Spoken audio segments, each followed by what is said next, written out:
Yeah, good morning and welcome to the first session of Transmediale Face Value. My name is Christopher, by the way. I'm the artistic director of the festival. And, well, after our opening yesterday, I'm so happy to see that so many have made it here already. Today we're going to start with research values, which is the output of the seventh of our yearly now research workshops that precedes the festival.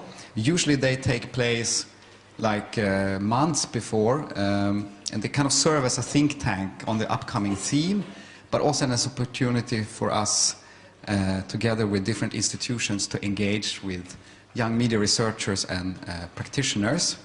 And it's organized always together with the initiators also of this project of the Aarhus University. Christian is standing beside me here. He will tell more about the whole setup of these workshops. I'd like to thank the host of the workshop this year, which was the Brandenburg Center for Media Studies. And maybe I failed to mention that this workshop has been running just up until yesterday. So that was kind of the unusual setup for this year. That also means that the publication that's usually a result of the workshop also and launched here in the festival is looking differently. Usually it's a newspaper. This year, I don't know if there's an official name for it yet, but it's a kind of a pamphlet with short versions of the different contributions. So, yeah, there's other results of this that I think Christian will talk to you about, like the full contributions probably can be read online and will be further processed. Christian Ulrik Andersen, Geoff Cox, Marie-Luise and Jan Distelmeyer have been the moderators and the hosts of the workshop, and they will also guide you through the sessions with all the participant names, as you can see on the screen. And with that, I'd just like to thank everybody who was involved and hand the mic over to Christian.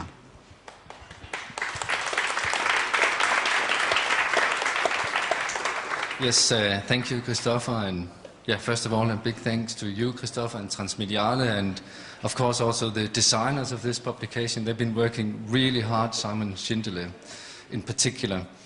Yeah, I'll just say a few words about the sort of background and incentives behind this event that you're going to witness, and the format of it, what's going to happen during the next couple of hours. So, what's going to happen and why? I think these workshops began also, like, from Christopher's point of view, also as a way to sort of opening up the festival theme as a think tank, but from our perspective also as a way of opening up the festival. Meaning that this is also a venue where many students, researchers, PhD students, be it practice-based or research or more theoretical-based people gather. So how could we accommodate this kind of milieu at the festival was also a question for us. So this is not just an opening up or an attempt to sort of reinforce peer review on the festival and make it into sort of a proper academic conference. It's also sort of a way of thinking how a festival like this might influence the process of research and how to open up the process of research and think peer review differently and peer collaboration differently. So having said that, networking is an important part of this event. Networking between institutions, though it's a traveling event. This year we were at ZEM at Potsdam, but we've been at City University in Hong Kong, in Liverpool Biennial, and Constant in Brussels, and a few other places. So the network between institutions is important, but of course also between the participants. This is a venue that brings people together who share interests and who form collaborations. So the workshop begins with an open call. Some of you may have seen it. We had many applications this year, and regrettably we had to choose between the many good ones. So if there are some of you who didn't get in, I encourage you to reapply next year. So there's an open call and a selection process, and then an online process where the participants propose their ideas in a long version, sort of semi-long version on a blog, and comment on each other's research, and then they meet physically in a real workshop where they do presentations and discuss. And then the outcome of that discussion is presented here today in really, really tight format, like 5-minute presentations. So, and they are bound to be 5-minute presentations. So the exercise in this sort of pedagogically is to boil down an argument, a claim to the essence. And in following this process is of course also sort of a reflection on how to use this stock of ideas to further build longer arguments. So the outcome after this is going to be published in a peer-reviewed journal, about a journal that's been running for quite some years, whose aim is to sort of present the outcome of these workshops in a sort of more traditional academic format. So the exercise is to sort of, is the face value of these individuals' research. I think I've said enough, and I think we'll proceed to the first panel. There's a strict time, 5 minutes each, half an hour for each panel. I'll just briefly show you the themes and the schedule. What's it?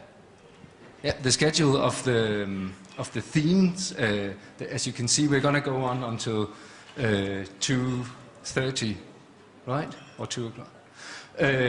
Oh, there's a yeah. We're going.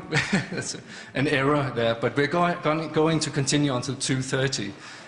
So half an hour for each panel. We're going to get around 6 panels, 6 different themes: algorithmic values, datafied values, organizational values, face values, blockchain values, and material values. So having said this, I'd like to introduce the first panel. We have 4 speakers and 3 presentations. The first 2 presenters will be Dionysia Milonaki and Panos Tsigas. Dionysia is an artist and lecturer at the University of Herefordshire, and Panos is a programmer, an engineer, soon pursuing a PhD at Oxford University. We have, after you, Luke Munn, who is also an artist and a PhD student at Western Sydney University. And we have Pip Thornton. You actually have a background in security and English literature. You're a PhD at Royal Holloway in cyber security and geopolitics. So welcome to you, and I think we'll just move on directly to the 2 of you. Okay.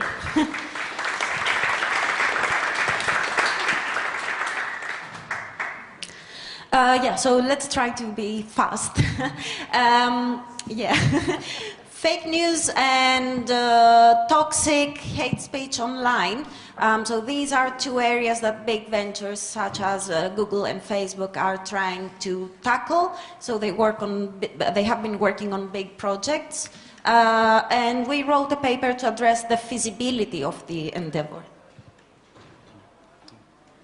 Okay, so how are we going? So how are we going to address this problem? We have 3 points we want to make. First of all, the problem of computational censorship starts with the algorithm itself. Algorithms require strict definitions. In this case, the problem is a so-called weak problem, which means that whenever you try to solve it, it resists a solution. It's incomplete. It's contradictory, it's changing. That's a definition came from Rittel and Weber in the 70s, and that's a property of weak problems. The other comment we want to make, yeah. This is an example of a weak problem, let's say, because our perception of fake news depends very much on our political views. So, you know, in this case, who is responsible for ISIS really depends on your political views. So the other point I want to make is about a paradox. In this case, the same ventures that are actually introduce the problem are there to propose a solution. We make this claim because actually the business model of Google and Facebook, etc., is to profit via ads, which by definition are there to deceive. They can only fake a solution and treat the symptom, not propose a solution. And the third point is the database, basically, because power belongs to the owners of the database and algorithms, and obviously not all of us contribute to the internet in the same way. We can see that there is a West-oriented agenda, and this is a screenshot of the Perspective API, which is a Google project. So we tried different names. These are the Western names, and you can see that these would be considered as toxic. Whereas if you try other kind of names, then it looks like it's not too much of a problem. Especially in the case of Ocalan, you can see that it's unlikely to be perceived as toxic. So to conclude, none of these points is too much of a problem anyway, because neoliberalism is an algorithm in the sense that it is a profit maximization process through natural selection. Therefore, although the above paradoxes question its rationality, in reality, no one can challenge its raison d'etre.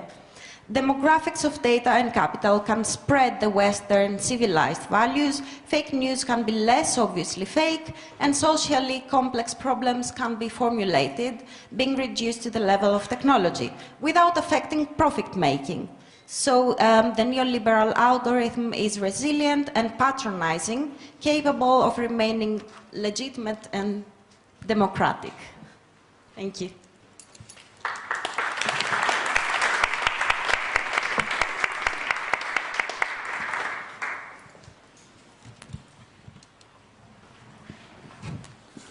Yeah, I might actually just stand so I can see you guys. So today the algorithmic has moved off the whiteboard and into the world. The world is a very productive and for these companies very profitable place, but it's also can be a perilous place. So matter is contentious and bodies and agents have their own ideas and intentionalities. Nothing can be guaranteed or assumed, but must be incessantly negotiated. And my PhD looks at these kind of negotiations. And today I'm going to talk briefly about Uber, about the failures of Uber, and how they actually give us insights into the way that algorithmic power is made operational. So the first operation is what I call encapsulation, this idea that simply that reality has to be mapped onto some kind of internal schema by these algorithmic regimes. So for Uber, this just means that every driver has to be represented by a kind of a driver object, an object with a name, a city, a location, ratings, and so on, an abstraction. Abstractions, of course, are highly productive. They set up a common schema allowing you to, for example, compare ratings across the platform. But to abstract is always also to ignore. And so we have a huge amount of socio-cultural kind of aspects of each driver and their motivations that are left over as a kind of algorithmic excess, that are not internalized, that are simply externalized and ignored. And so with encapsulation, you get what I'd call disencapsulation. You get Matthew Fuller calls an excess or overflow. And this matters because the algorithmic operations are based upon this understanding of the Uber driver. So the second operation is what I call enlistment, this idea that algorithmic regimes must draw upon matter, upon bodies, upon flows in order to do what they want to do. For Uber, this means that every time a rider requests a ride, the driver has to be there to show up and consistently perform a service. So there's some kind of force that has to be exerted over the driver. And of course, Uber makes this difficult on itself because they refuse to regard their workers as employees. Employer-employee coercions can be used. Instead, they rely upon gamification, incentivization, and a lot of so-called personalized messaging, targeted communications. But these communications rely then upon this very generic driver object, this kind of fungible object. A driver is a driver is a driver, which fails to take into account the motivations of each driver, their location, their cultural context, and so on. And so the targeted communications largely miss their target. And this explains why, for instance, researchers have shown that a lot of drivers simply ignore surge pricing altogether. Enlistment becomes de-enlistment, where over 50% of Uber drivers quit within their first year. And the third operation is called what I call enchantment. This idea that algorithmic regimes do not just want someone to show up and perform a kind of drudgery job, but also want to draw out a particular kind of subjectivity from the user, one that accommodates itself to the algorithmic. It's what Tarleton Gillespie calls turning to face the algorithmic, in which the subject attempts to work with the algorithmic, work towards its strengths and overlook its weaknesses, and make their activities as legible as possible. But because of the partial encapsulation and enlistment, this enchantment often turns into disenchantment. You get drivers that are kind of angry or frustrated, who share on forums about how to beat the system by, for example, logging off and logging on again quickly in order to reset bans. Now, these are seen as hacks, but I'd like to argue that instead of hacks, they're actually instrumentalizing the consistency of computation itself. This idea that computation has inevitably partial understandings, and so they're instrumentalizing this discrepancy then between the algorithmically understood referent and the subject, this kind of gap, and this imminent gap that exists within the system itself.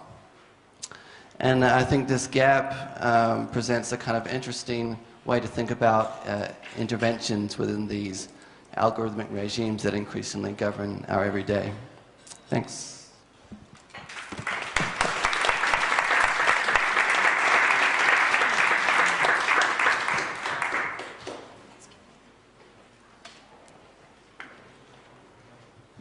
Hello, my name is Pip Thornton. I'm here to talk about subprime language. So my research is involved, I think about what the value of language is in a digital age, and what happens to it, what's added to it, and what's stripped from it as it moves through various digital spaces. I think about language as data and as words as commodities, and how they circulate, their value and the context in which they circulate in digital spaces. And this is particularly in light of this idea of linguistic capitalism, which Frederick Kaplan has written about.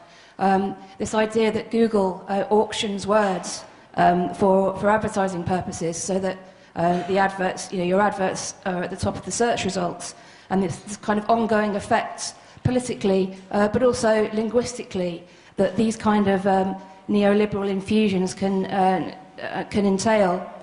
And the way I'm going about this, I'm kind of thinking of various provocations, but also various interventions as well, as my way of researching and expressing and kind of making visible these processes. So I'm going to start with an intervention, which is the one that inspired my own intervention. Some of you may be aware of this. It's an intervention by a couple of artists in America called Cable and Huff. And they took the novel American Psycho and they fed it through Gmail. So up until a few months ago, Gmail used to scrape emails for the purposes of targeted advertising. So it extracted the kind of linguistic value, the economic value from the words going through these through Gmail. So they put them through Gmail, and just very, very quickly, this is the genius bit of it. They reconstructed these the novel American Psycho, but they took the words out, the bulk of the text, but they left footnotes. And kind of which related to these kind of the adverts that were generated by the text that they'd sent between them in Gmail. So you end up with this this kind of amazing representation where this is the page where Patrick Bateman is boiling a woman's head in the microwave, and you can see the adverts that are generated there are 8 easy main course meals, lean cuisine market creations, and easy to cook microwave bags. So this is what really fascinated me about this idea of what does the Google algorithm see when it reads language, or can an algorithm read? That's another question. But what value is being extracted from language? So moving very quickly on to my own intervention, I love poetry, so I decided to see what happened to poetry when you fed it through Google. So what I did is I took a poem and I fed it through Google AdWords, through the keyword planner, which gives you a suggested bid price for each word if you want to use it in an advert. And I thought a way to represent that in terms of linguistic capitalism is to make a receipt. So that's what I did. So this is an early version of the project. This is the first few lines of Wordsworth's I Wandered Lonely as a Cloud. I could explain loads about this, but I've got not a lot of time, so I'll just cut straight to this interesting part. See the word cloud there? It's worth £3 and a penny on that particular time and date. So that's the bid price that Google suggests for the word cloud. But it's not Wordsworth's cloud. It's not the Cumbrian vision of the cloud in the sky. That's the value in that word is from cloud computing. So you get this kind of intentional fallacy. If you write the word cloud in the search bar, you don't have a choice. You just get back the monetized version of it. So the project is called Poem.py, and it's my critique of linguistic capitalism. So, moving on to the next part, this is the more theoretical part of my talk, and it's about subprime language. So I've been thinking about linguistic capitalism, but I want to push the financial metaphor further. So today, the words which flow through the web have become so infused with neoliberal logic, they risk becoming subprime. In the viral spreading of fake news and political and cultural clickbait, and in the daily battles for exposure and ad revenue, words are being lent against a narrative so tenuous as to make their linguistic function negligible. In this marketplace, words have taken on their own economic value and circulate as commodities, or more accurately, as derivatives, giving rise to new levels and types of performative agency. Dangerous narratives and content spread as collateral side effects to the advertising and SEO industry, while at the same time the words that flow through the search bar are stripped of creative potential in favour of exchange value. But as economic capital and linguistic capital circulate through these spaces at different velocities and at different liquidities, for one to thrive, then the other must have a crunch. Already derivative and liquid in a creative sense, so in this kind of constant deferral sense, language is now tied to an overriding economic derivative value. Google has no concern with and is indifferent to other values words might have. The liquidity of language is not what makes Google money, and therefore it's in their interest to keep language illiquid, defined primarily by its commercial value. So I argue that this is subprime language, and that Google are in effect betting against the liquidity of ordinary words. So we might say then that Google is shorting the linguistic market.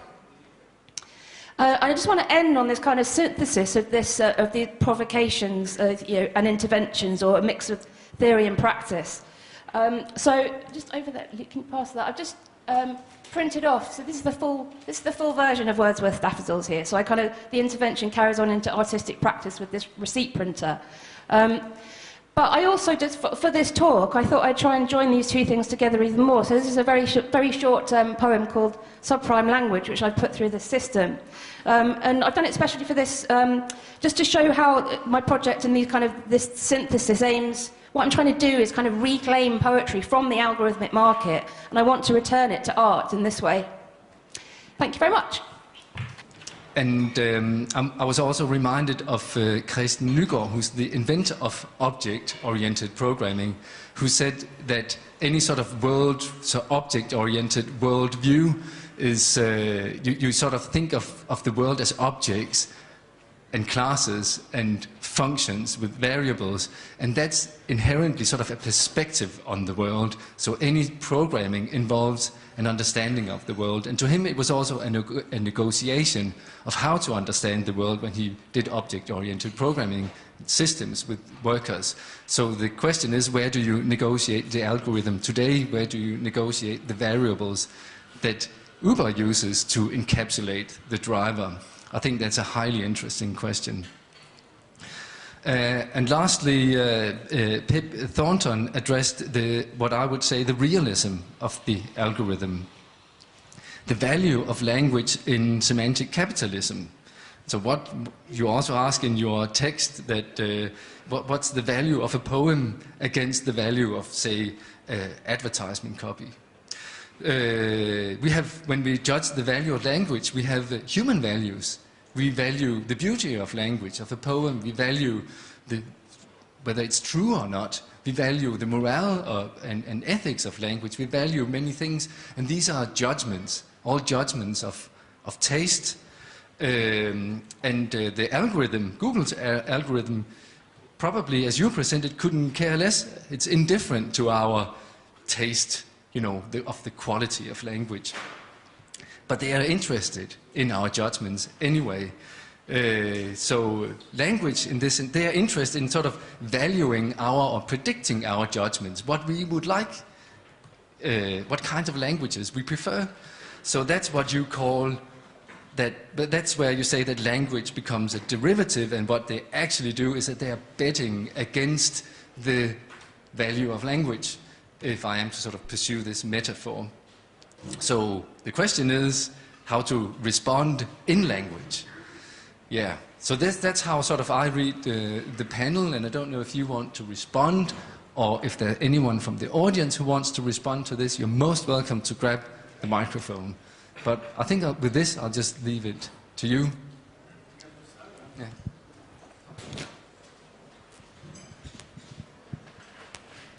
Okay, so you asked for a solution to the problem as well. So I don't think the solution will come from the same system that created it in the first place. So, well, internet, at least the original idea was a decentralized network of people participating and creating content, etc., etc. The organisms that we put in place were there to filter and organize, centralize it, and therefore create a centralized ethical system.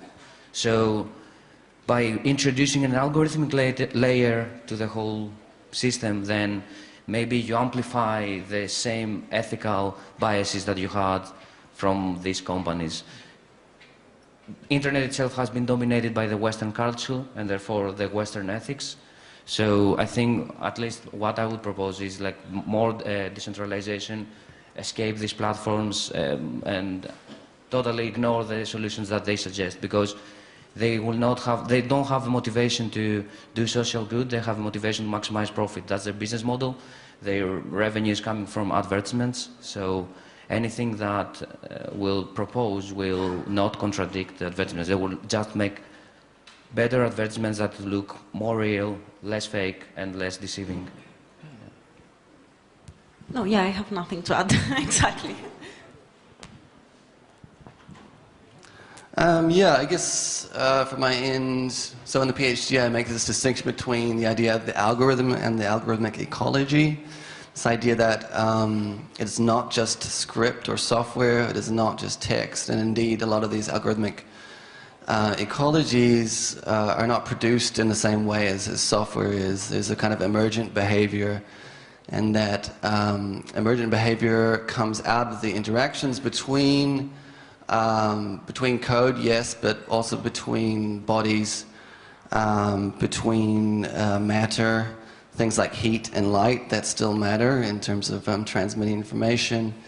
And for Uber, of course, things like petroleum emissions, the cars, and city-urban fabric. And so, going back to the source code, it does not tell us everything. We need to expand our kind of analysis to think about this kind of algorithmic ecology. And I guess the second little point is just that, yeah, we have this, so the kind of the core, the algorithmic is always a design decision about what's important and what's not. And so you get these kind of descriptions of subjects which are very thick in particular ways, very good at commodifying and capitalizing on certain aspects of the subject, and entirely ignore other parts of the subject, the sort of socio-cultural values. And so I guess, to be more effective, the algorithmic would have to be a lot more totalizing, but not that is something to be wished for, but it also, I think, exposes a kind of a vulnerability within computation that if we can look at these discrepancies between the referent and the subject, then it might give us some points to intervene. You mentioned neoliberal grammar just then. It just reminded me of one of the texts that I've been using quite a lot in my research is Franco Bifo-Berardi's Language and Finance.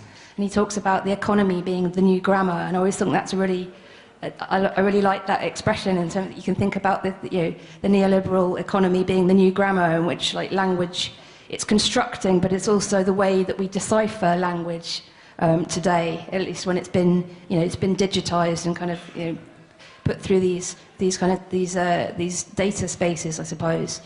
But you also asked how do we respond in language, and it's a massive problem, because the way I see it, that if language becomes digitized, it becomes data, then it's almost like, how do you respond to this problem when our very means of communication is compromised? Everything is having something stripped or something added to it. It's kind of, and this is, Christian mentioned that my security background, and I do have that, and my funding comes from cybersecurity, and this is kind of where that links into this, is how I describe it to a kind of cryptography audience, is that you can think of these poems as having a narrative order, a poetic order that makes sense to us and have all the the values that the human reads in a poem. But the minute that they get sent through the search bar, that order is think that these words are taken out of order. They're given different values. They're given a value according to the search volume, or how much they're worth in an advert, that's what I was using the keyword planner for. On the poem, I'll kind of briefly, so there's actually a cryptographic key at the top there in the authorization code bit. There's a checksum hash value, and the kind of what I'm trying to do conceptually there is to say that that if you encrypt language, it retains a narrative integrity. So you could send a poem encrypted, and it would remain "I wandered lonely as a cloud." But you send it through the search bar, and it gets reordered, and it's no longer a poem. So it's subject to the laws of this kind of linguistic algorithmic market, rather than any kind of human poetic narrative value. That's where that links in with the security side of things as well. Thank you. We have a question from the audience using the microphone behind the pillar. Yeah, well, to some degree you might already have answered my question, because I was really interested in this, whether there's any, because Luke, you had this point that the use of the Uber algorithm in some ways undermines the system, and you also have these examples about, well, one thing is reclaiming language through poetry, but I was also thinking about Wordsworth's cloud, that with Google it becomes the data cloud, but maybe sort of insisting that there are clouds, to some kind of naive realism, or insisting in that cloud means more than its metaphoric value, and in that sense also insisting on the communication of language, that language is something else than data, and well, to put it on to be and maybe the cryptography in a way goes against this, because then your language doesn't communicate in the system. So I was just thinking, basically my question is, of course, how do we reclaim while there's no way outside of Google? Of course, it's going to happen, but is there a way of still insisting that language is more than subprime, or that we can use these systems or misuse them in ways that they don't become totalitarian? Well, I've been trying to experiment with ways to do this, to do this kind of reclamation, and one of the big problems that I've come across is kind of conducting this research from within the system. In a talk I gave a while back, somebody came up to the end and said, what we must do is reclaim the word love from Google. And he said, we must all bid on this word love, and we must use it in an advert. And I was saying, but no, you can't, because you're just entering the marketplace then. You're changing it, you're changing it from within and inserting your own values, I suppose, So yeah, it's difficult. And I see what you mean about the encryption as well, because it's kind of hiding it. It's you know, it's almost like somebody needs the key to unlock it, which shouldn't be right. Well, I don't know. I haven't got any answers. The only the kind of conclusion I've come to is this is the way to do it, is to show it as an artistic intervention, to make it visible, and just almost like as almost an educational tool, to just so that people are more aware of you know, the potential compromises of the stuff that's coming, you know, out of the search engine, and the reasons why. Yeah, I'll make a quick point. Yeah, I like this idea of insisting, I guess. There's different ways to do that. So in some of my other work, I look at actually the sexual assaults and the violence that takes place on the Uber platform. It's not to suggest that this is something to be followed, but it is something that occurs. And I think why Uber finds this surprising is because they believe they've sort of encapsulated the subject within the platform and the affordances of that subject. And so when these acts occur of violence, of sexual assault, you have this kind of revenge of the body, this the corporeality that exceeds computation, and kind of comes back to haunt the platform in different ways. And yeah, it kind of presents these sort of platforms and the activities that take place in a much darker kind of light. I'm afraid that actually our time is up. So just one last thing. Pip has promised to calculate the value of transmediale in the system. So while you print this out, you can go have a look at it afterwards and get the sort of exact derivative value of the language that we're using at this festival. It's just the conference program, okay. But I think we should give the panel a round of applause.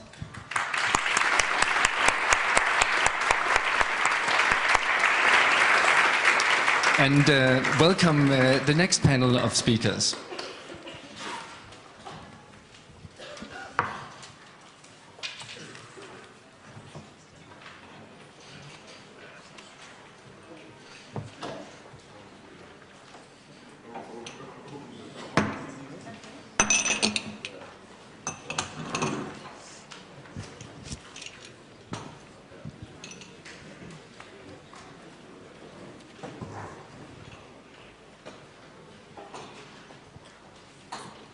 Just on the second. Okay, so this is the second panel, datafied values. My name is Marie-Luise.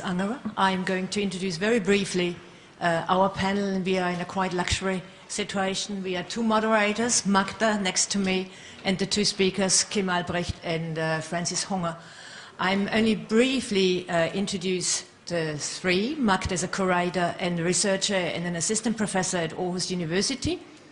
Francis Hunger, he's an artist and doing his PhD at the Aarhus University in Weimar. And Kim Albrecht is a creative researcher and he's doing his PhD at the University of Potsdam. We have slightly, but nevertheless quite decisively changed our title from datafied values to writing data values. And I would like to mention only a few points which will be addressed in our panel.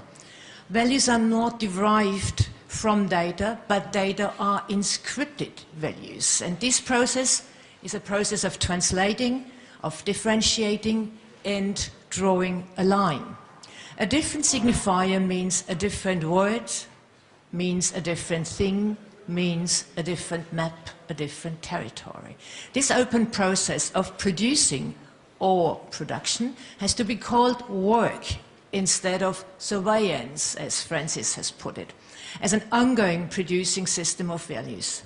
And this work can be nicely illustrated as the question of difference and différence, as introduced by Jacques Derrida. And we are going to discuss this, if there might be a difference between inscribed in the two contributions. The work of mapping It's drawing a line, and it means inclusion and exclusion. Drawing a line means mapping the territory as a question of representation. So, Kim, you are the first, and then followed by Francis, and Magda is drawing a conclusion and opening up the discussion. Thank you.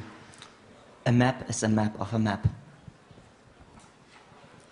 In 1958, Alfred Kubecki states, "A map is not the territory it represents, but if correct, it has a similar structure to the territory, which accounts for its usefulness." But what is the territory? Someone went out and measured by eye or with instruments their surroundings. The retinal representations, the collected informations, are maps themselves. The question, what the territory is, only got pushed back.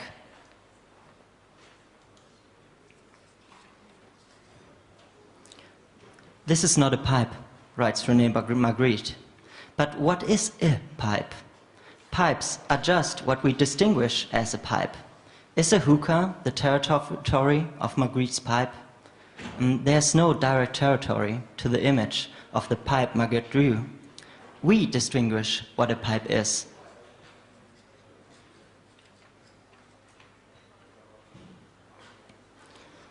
The coastline paradox states that the longer your measuring device, the shorter the extent of a measured coastline. This seems paradox, but the fractal structure of something like a coastline has no defined length. The observation determines the map.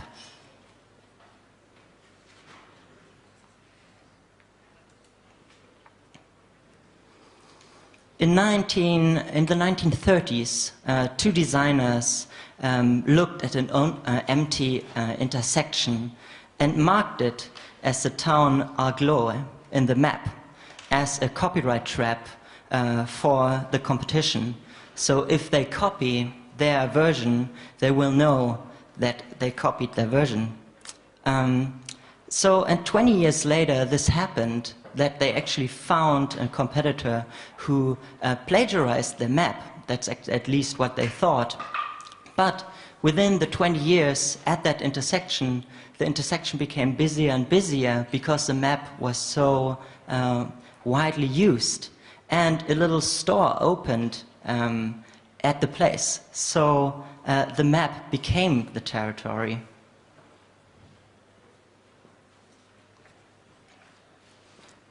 In 1969, a mathematics scholar, George Spencer Brown, articulated the command, draw a distinction, in his book, The Laws of Form.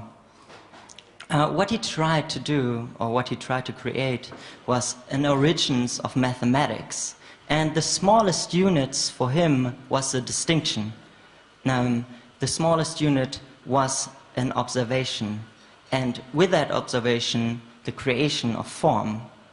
Within the operation of the form, there are only forms. Forms are always maps, and within the logic of the forms, there are only maps.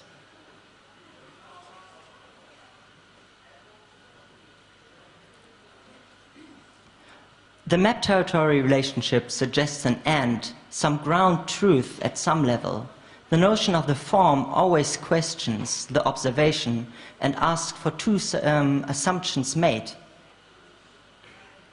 He writes, there can be no distinction without motive, and there can be no motive unless contents are seen to differ in value. So, the form always questions what motive does someone has who drew the form, and what's the difference in value that's seen. This form has four sides. The side that we observe, the marked, that what we're leaving out of the observation, the unmarked, the boundary between the two, and the space or the medium all of this is happening within. The map is not the territory. There is no territory. There are only maps of maps of maps. Thank you. Thank you very much.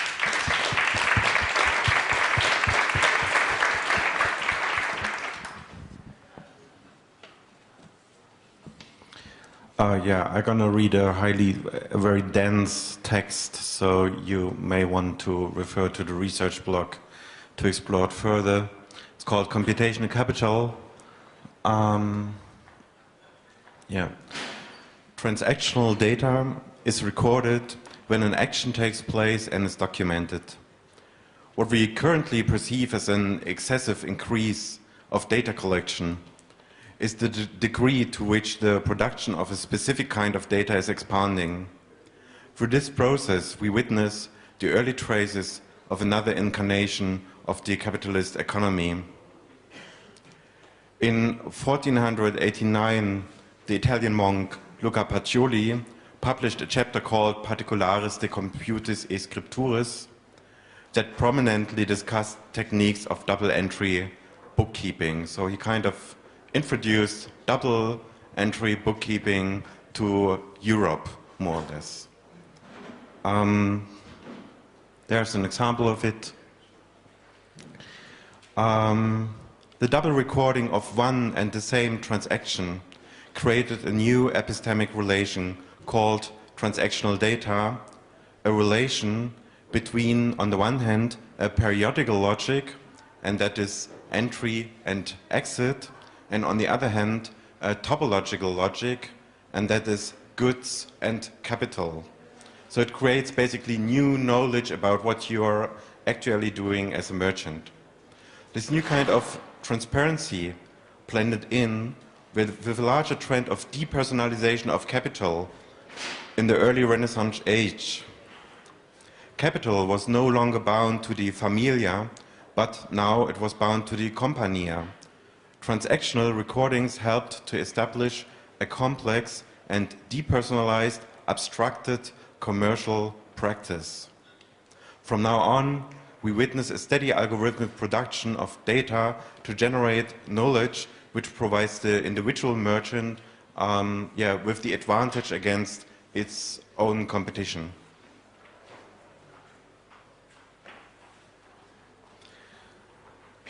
I'm going to talk now about databases shortly. Historically, electronic database technology can be traced back to the techniques of collecting, sorting, and saving and exhibiting information in libraries, museums, company and government files. It was also developed for keeping up with logistics in the military and in businesses. In short, an electronic database is an infrastructure for the structured storage of information. It pre-configures through a model what is recorded and processed, and we already heard that from Luke with a very good example. And in all aspects of these pre-configurations, humans are actively involved, be it administrators or managers or engineers, user interface designers, and a little bit more distantly, politicians as well. Another agent in database discourse is the user.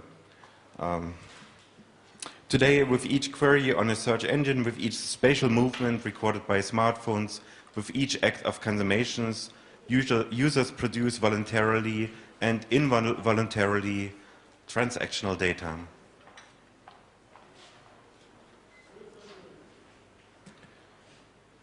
Algorithms translate interactions by humans into a mathematical, logical form, a series of steps that a machine can execute.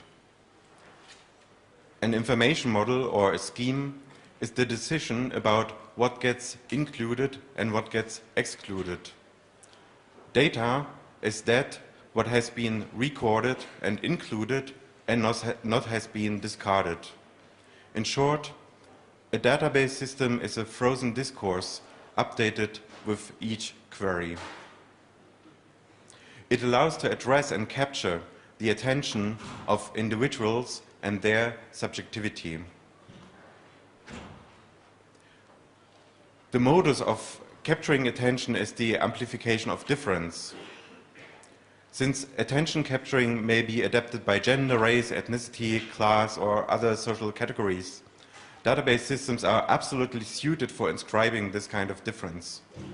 And since databases are owned by institutions, organizations, or businesses, their frozen discourse is able to amplify the power of the owner. Every single database applies different modes of attention capture to the individual, thus constructing a scattered multiplicity of parts of the individual in the database. In turn, the subject now appears as multiplied and decentered, not individual anymore, rather being divided or dividual. Neither the owner nor the individual know which part of the subjectivity is stored in a particular database and when and where it gets addressed through which database. Therefore, databases emerge as decentralized, fragmented, as combinable tools for biopower that concern the subject.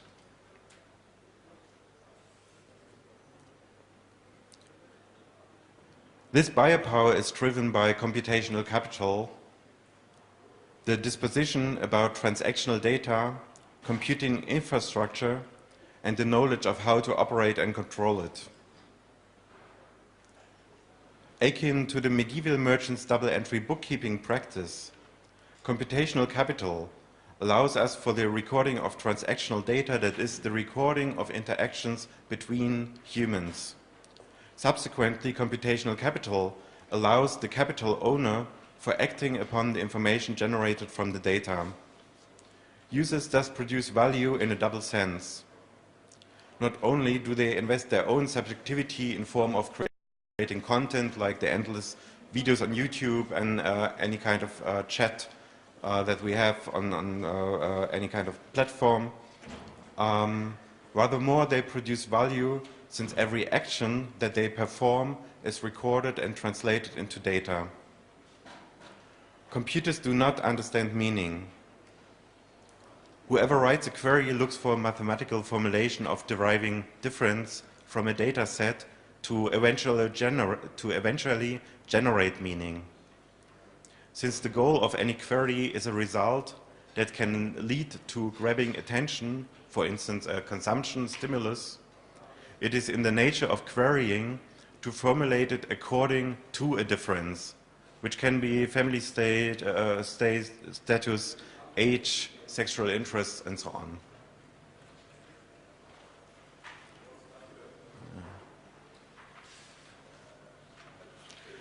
Demystifying databases means to interpret them as institutional or organizational tools of attention capture, of addressing an agency. Databases and algorithms are not first and foremost technology, they rather represent human ideas about potential interactions. And these human ideas are frozen, kind of written down and frozen until they get melted with each query, we could say. Databases amplify institutional power since they are able to address the individual on an individual level, and they do so based on the recordings of former acts of the addressee. A critique of database systems understood as a set of agency praxis does not begin with the demand for privacy, it begins with addressing the query and its institutional context. Thank you very much.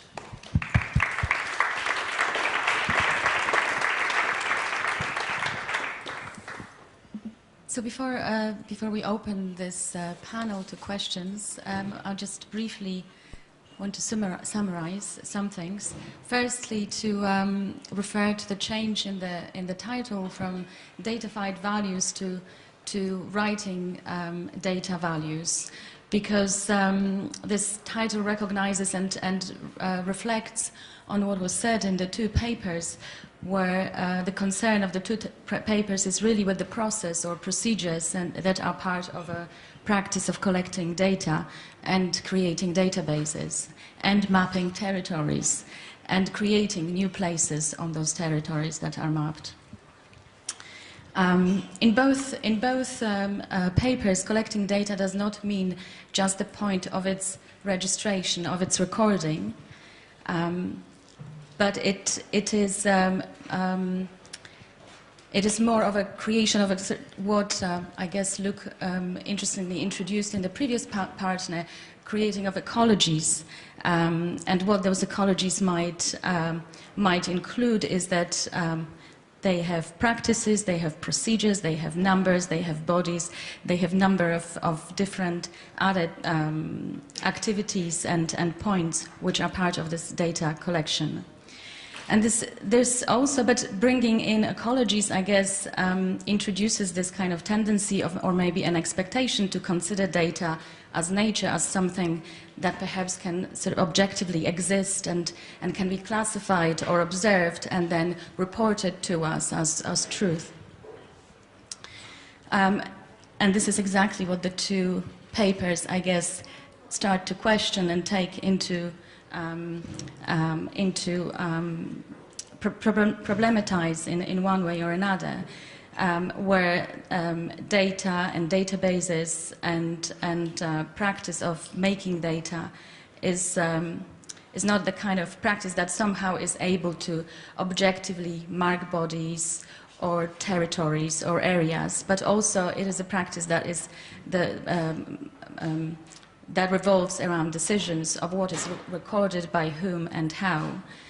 The decision of how data is captured, how it is dependent on capturing subject, almost biologically by his or her retina, by the tools that the subject uses, but also how it is possible to capture the attention when addressing the subject, which is a desiring subject. So that is also part of this ecology. And so in what order data is organized and how it is displayed and accessed, it is considered here also a part of this practice of database making, of mapping, and that is where also this kind of inscription of values takes place. And so I guess if I could sort of bring it together, I suppose the issue here is partly this trying to work through this myth of database as an objective resource that we can reach out to and take and actually read some truth out of it, but actually to recognize that that practice itself and the database has already the values in it, and I guess this is probably the right point to maybe invite everyone to start asking questions, or the microphone is over there behind the column. Yes, thank you. I was about to think on algorithmic dysfunctionality, and so when an algorithm doesn't work, and in the sense tying this panel with the previous one, especially in relation to Luke's notion of the enlistment, and when the algorithm doesn't work, doesn't really provide the right profiling of the driver in that case. And in this case, I wonder, because it seems you guys are really interested in understanding how database, for example, Francis, how database works and function.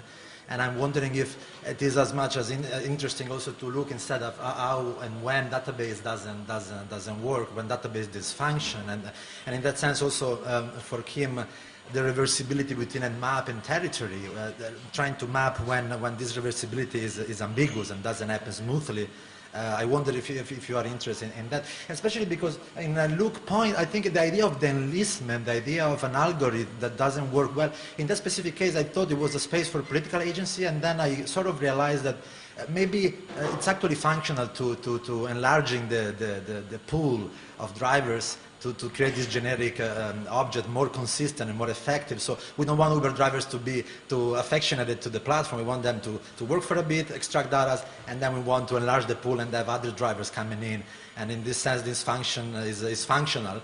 I'm trying to think if it's possible to think about this functional algorithm that is really politically effective. And I wonder also, Luke, if you think something about that. Yeah, that's my comment. Thank you.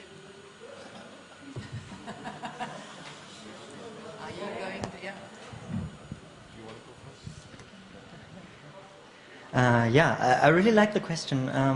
I think for me, if an algorithm breaks down, that what I would call is the breakdown of the distinction, or the breakdown of the system in which, the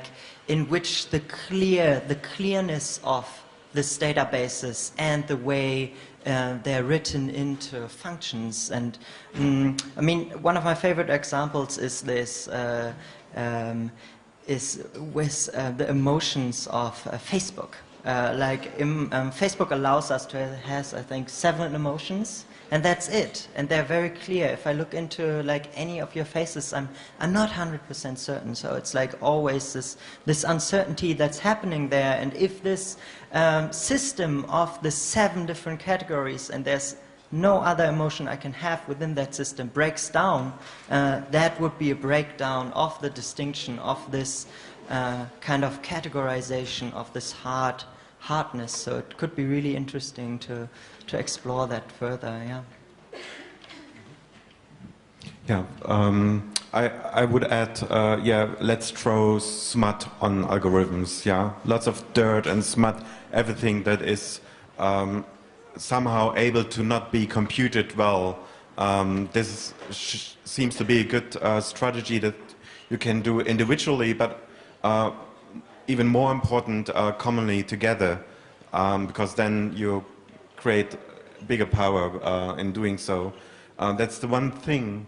And the other thing that I can thinking of, I have mentioned all those people who are involved in this modeling of what is kept in a database, the engineers, first and foremost, managers, and so on. And I think that it really would help a lot if we would find a way to address them and to angrily, maybe in the beginning address them, but then maybe also commonly address them, because they are the ones who are actually inscribing the values. They are making the decisions. And until now, they get away without being,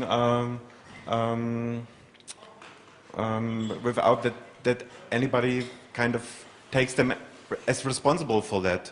They think they are the good guys, and we know, no, sorry, you are not. So maybe comparing it to, this might be a bit broad comparison, but let's look into feminism, and if we can go from there towards and address this complete engineering culture. Yeah.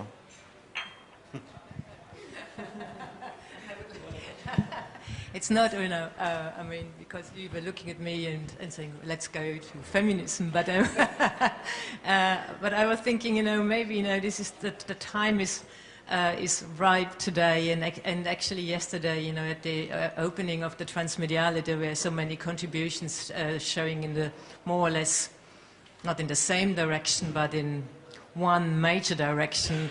And I was thinking, yesterday, but also today, listening to you, the 2 papers, and when I said, in my brief introduction, the difference between difference and différence, and I was again thinking now, because there was a big fight between Jacques Derrida and John Searle, and John Searle was the one, he said, if we are repeating, we're doing it the same way. So if I say today the weather is nice, and I say it again, the weather is nice, it means the weather is nice. But Derrida insisted that very much, that there is a difference in this repetition, in this iteration. So if I say the weather is nice, and I say it again, the weather is nice, there is already something different inscripted in it, and it's what he called différence, meaning that there is a time interval inscribed in this moment, and in this interval lots of things can happen. The time is changing, the weather is changing maybe, but also my mood is changing, the body is changing, my attitude is changing, unconscious things are happening. So and I thought when you said the time is ripe, making that it's not enough, to differentiate between 0 and 1. Maybe, there is much more inscripted in the 0 and 1 difference. Yeah, I would say that that goes back to the ecology and to the level and to the point of view we are looking at this. For the machine, it is a difference. It is a distinction. It is, if I click through the next slide, there's one way this algorithm has to function. And if it's not doing that, it breaks down and we're not going to have visuals anymore on the screen. But that's how they are programmed. But in our messy world, this is different. There's always something that changes, and if you repeat, the weather is nice today, the weather is nice today, there is something happened within the room. So that might be this change from this digital to this analog world. I think there's one more question, and that will be... Yeah, for Francis. Thanks for your rather materialist German media theory approach to data. I think that's what we expect, and you delivered. And so that's good. I want to ask you if you make a distinction between good and bad data, because this distinction is quite important in data activism, as it is called these days. And I seem to understand that you don't make that, and that you say you want to go beyond, let's say, good and evil, that there's no such thing as good or necessarily bad data. And related to that is maybe, you know, a question, if you could expand a little bit on your reservations towards, let's say, the privacy discourse. About a year ago, a group presented a manifesto on the internet called the Data Prevention Manifesto. So rather than protect yourself against this regime, why not start to work from the other side and build in you know, prevention of data production in the design of our objects, our media, our infrastructures from the start. Can you say something about your reservations towards maybe the liberal privacy regime that is also very dominant, by the way, in this city, in Berlin? I think of Chaos Computer Club, Netzpolitik, they're all based on the privacy discourse. Sir, we have 1 minute only, so if you could answer it in 1 minute. Okay, so we postponed the discussion about good and bad data. Only I would say, okay, it's not the data, it's the computational capital that is the data, the machinery, and the ability to use both on each other. And then we can talk about good and bad, maybe. And regarding the surveillance, I think what was interesting for me was whenever I said database, somebody would come back to me and say, oh, surveillance. And I was like, yeah, okay, surveillance. So what about surveillance? I mean, surveillance is something that is an easy concept. It's an individualistic concept. Oh, I'm concerned. Somebody is surveilling me. Oh my God, what am I gonna do? Yeah, and and I think in this, it's kind of reproducing a liberal and maybe even neoliberal consciousness on a certain level, because it's always this kind of digestible and individualized explanation that's going on there. And personally, I would rather more, and you're very right with the German materialistic, I hope in my second life I'm going to be born in the States to be pragmatic American and develop theory from there. But yeah, I would very much love to destroy this kind of narrative and look for the productive value and for production and for the labor that is being put by all of us in making a query on Google search, for instance. So, and I think from that it would be much more fruitful to discuss these things. Thank you.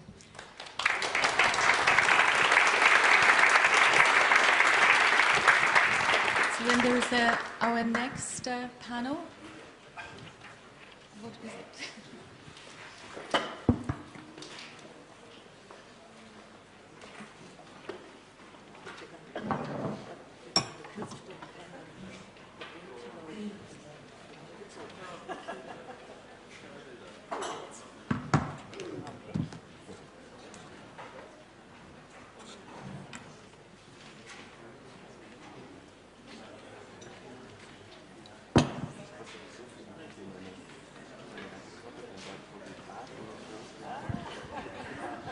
Thank you. Welcome, all of you, to our next panel called Organizational Values. My name is Jan Distelmeyer, and I'm going to start right away with introducing the three panelists. First is Ashley Lee Wong. She's a digital curator and a PhD researcher at the School of Creative Media at the City University of Hong Kong. Next to her is Maria Eriksson. She's a PhD candidate in media studies and an affiliated researcher at the Digital Humanities Laboratory UMLab at Umeå University in Sweden. And the third one is Constanze Scheidt. She's part of the doctoral track program at the Leuphana University Lüneburg, and she's finishing her master's right now in culture, arts and media, in parallel starting her PhD project. And before we go into details, I would really like to encourage all of you to use the chance and the microphone after the three presentations to ask questions, to make remarks, since we have such a huge crowd and everybody of you has somebody to say. So would really like to have your opinion here after the presentations. And our panel is combining three approaches to practices of observing, intervening and resisting in today's capitalism, and especially in its market-driven, computerized conditions. And these conditions addressed by the panelists include computational processes that work below services, that is Maria especially, the instrumentalization of artists in the creative economy, goes for Ashley, and the troubling conditions of alternative collective practices, which is something that is going to be addressed by Constanze. And by this I would like to pass the mic to Ashley. Thank you. So my paper is called Artists in the Creative Economy and Operative Modes of Resistance. So I'll be reading just to make sure we get through everything. In the current creative economy, myths of the autonomy and freedom of artists have become a condition of self-exploitation, self-precarization, and self-branding within neoliberal forms of governmentality. As artists become central to the global creative economy, they are left disempowered and precarious at the throes of the market. Cognitive capitalism presents a situation of increased flexibilization of the labor market, while artists are also instrumentalized in the processes of gentrification. The romantic notion of the artist as a figure of an independent, self-determined individual becomes one that is left to bear the risks in a highly competitive, deregulated marketplace. Simultaneously, the modes of production of artists based on social critique, transgression, and radicalism either become co-opted by the far right or subsumed by the market and its institutions, rendering them impotent. The aesthetics of leftist politics and expressions of resistance are glorified in advertising and branding initiatives. See Andrea Fraser's The Revolution, brought to you by Nike. In the art world, artists seek to challenge and critique the economy, yet continually uphold the institutions they may seek to undermine. Here, critique becomes institutionalized as a homeostatic process that maintains and supports existing systems of power that self-adapts to challenges to it.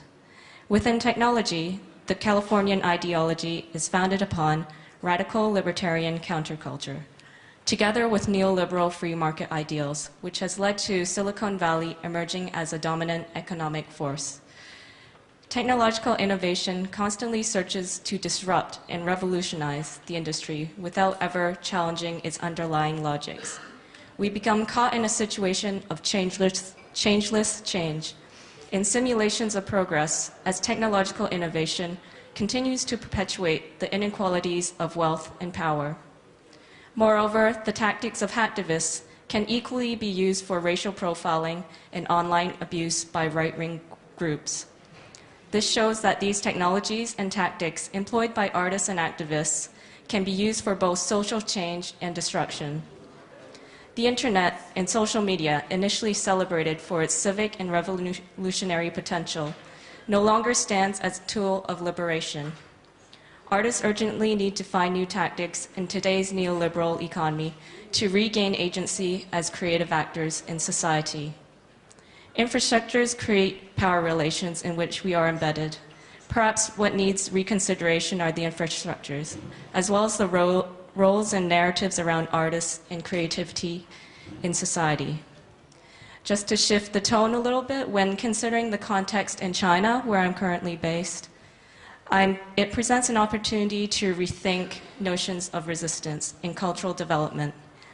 The creative economy has become a globalizing force that drives modernization in developing countries, where it becomes a form of cultural imperialism and a hegemonic lifestyle in urban aesthetic. It is projected as an aspirational model in Hong Kong and China, as Hong Kong and China rapidly develops its creative economy with new museums and cultural districts. However, China remains largely oblivious to the culture wars in the West, as the internet remains tightly controlled by the Communist Party, who filters out any dissenting voices. Freedoms of speech are taken for granted in the West. Though in China, as it develops its economies, there is a tension between chaos and control. And as they create these experiments with capitalism, they understand there's a need to allow for creativity and experiments with the market. In China, modes of resistance within art must take another form. China presents an opportunity for a reframing and another narrative for artists and their roles in society and the economy. Notions of precarity exist, but more in terms of rural migrant workers who are moving to cities in vast numbers, often to work in factories. For a Chinese family, creative work is often considered non-lucrative and impractical. It is out of one's indebtedness and responsibility to one's family through filial piety that will often place financial security first and foremost before pursuing unstable creative work.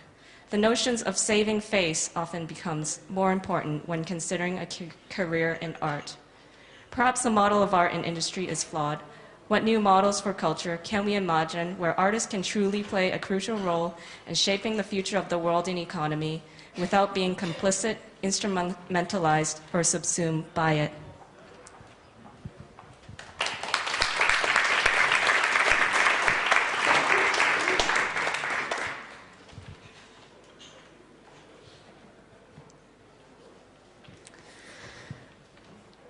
At face value, streaming services are frequently associated with smoothness and steady supply.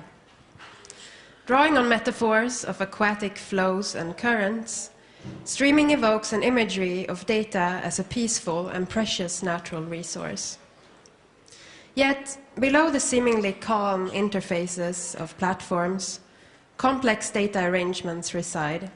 Data arrangements that absorb users into market logics and link together data infrastructures across vast geographic distances.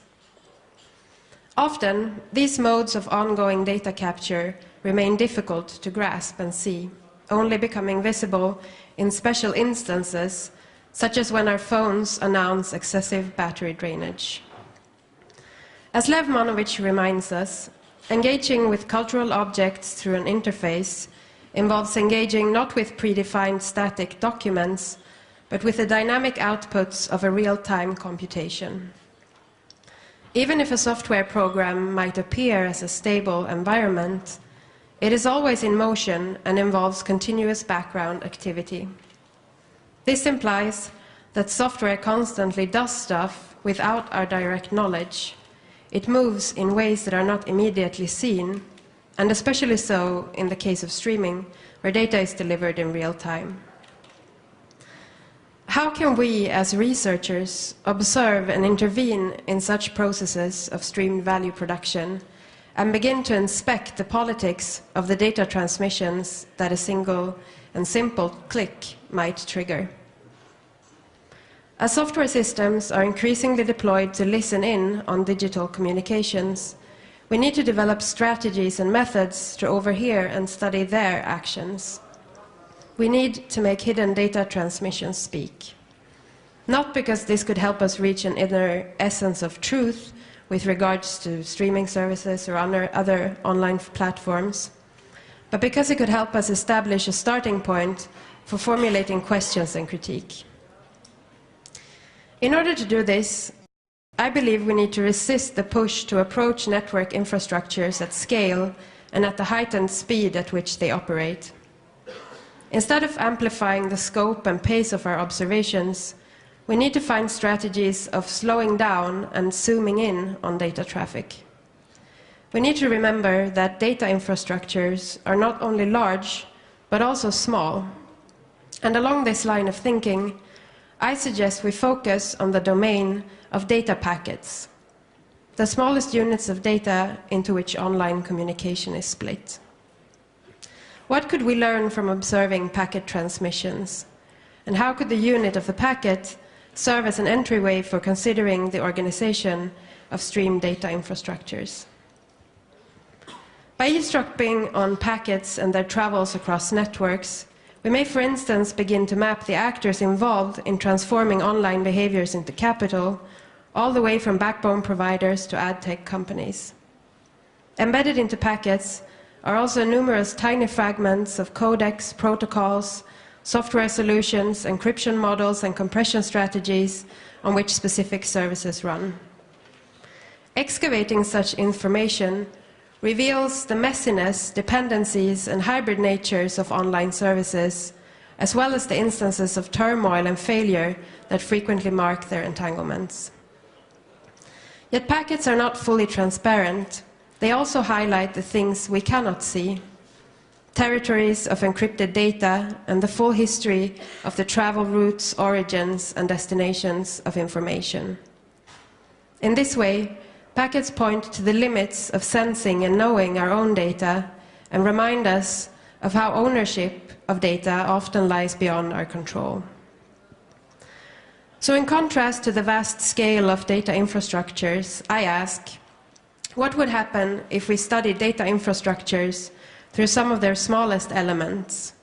What if we took the small and humble packet as the starting point for large infrastructural inquiries?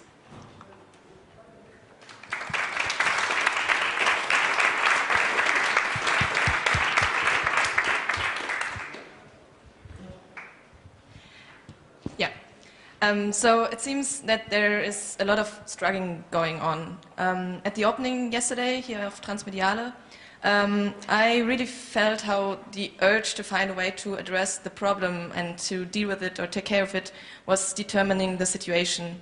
And I guess everybody here is, in a way, struggling with precarity, struggling with neoliberalism, struggling with the effects of gentrification, struggling with hidden data traffic or with self-learning algorithms. Over the last days, we discussed a lot within our workshop. We never directly named it, but I guess the underlying question was, what is the value of our research? What can we contribute to this kind of ubiquitous struggling? Since we are at the Festival for Art and Digital Culture, the first question coming to my mind was, what is the critical political potential of art, and how is this connected to resistance? We already heard about the problem of, as an artist, being unwantedly complicit with a neoliberal story of mobilization, flexibility, and individualization. There are many attempts to connect arts and politics, to engage with more than just the aesthetics. One example is art going beyond the fields of arts, engaging with the neighborhood, providing tools and practices for a better life. And it is always a good thing to do, but we should get rid of the idea that there is a direct link between representation and mobilization. Just because a critical artwork shows me how bad the world is, I don't start to save it tomorrow. Or do you? The problem here is that it risks to turn participation into an end in itself. There is a similar problem with the notion of mobilization. As Isabelle Stengers and Philippe Pignat emphasize, mobilization is the opposite of learning. And if we take mobilization as primordial, every failure can be explained by the failure of the masses to mobilize, or because we didn't succeed in mobilizing the masses. So perhaps we should stop looking for a solution for a mobilizing moment in the arts and start appreciating the daring contradictions that we are confronted with. Or, as Rancière puts it, to prevent the resistance of art from fading into its contrary, it must be upheld as the unresolved tension between two resistances. And then we might start accepting that despite the clear boundaries of our bodies, we are not distinct individuals or autonomous selves that act and resist. On the contrary, we never act alone. The enabling conditions for acting are at the same time acting upon us. We are embedded in digital infrastructures, and some claim therefore hacking, whistleblowing, reverse engineering, or open software are the appropriate instruments for resistance in the present time. They are all important, but in the end, it still comes to it is still about collective practices when it comes to imagining a different world. To assemble in the streets, on squares, in town halls, in places like this, is already a political claim before any stated claim, as Judith Butler stresses. It is not only that we are dependent on the material environment or the environmental technology, but also on other acting bodies, which we are related to. So it is not about individuals coming together who then connect and make a claim, but selves that are always already in relation. This is why Haraway's notion of situated knowledges is so important and worth keeping in mind. She connects the question about the impact of the body and in relation to knowledge and the potential for collective action. For her, positioning is a key practice. So it's not about coming together as a consensual mass. When the self is always an unfinished process and therefore our knowledge is always partial, it not only opens up the possibility but the necessity to join the other who is always more than human.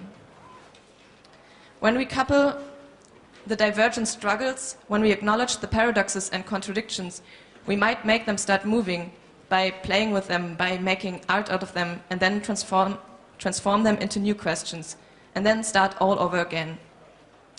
And we already heard this yesterday in the opening, but I want to repeat it because it's always worth repeating. It is not about interpreting the problem, but about transforming. And this is maybe what we can contribute with our research, staying with the trouble.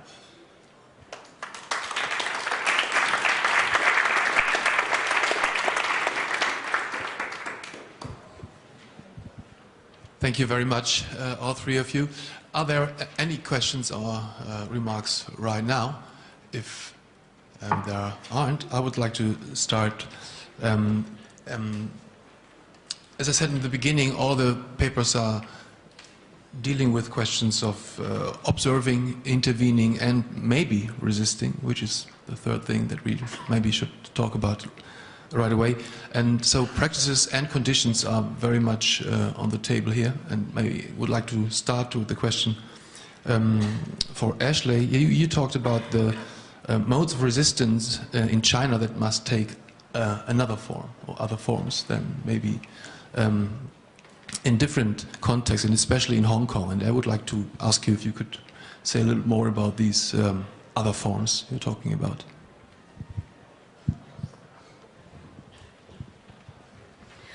I mean, Hong Kong is a kind of special case because it's still technically part of a open system. It's not as tightly controlled as in China, but in other ways, it's actually more restrictive in Hong Kong because of the culture, the history of colonialism.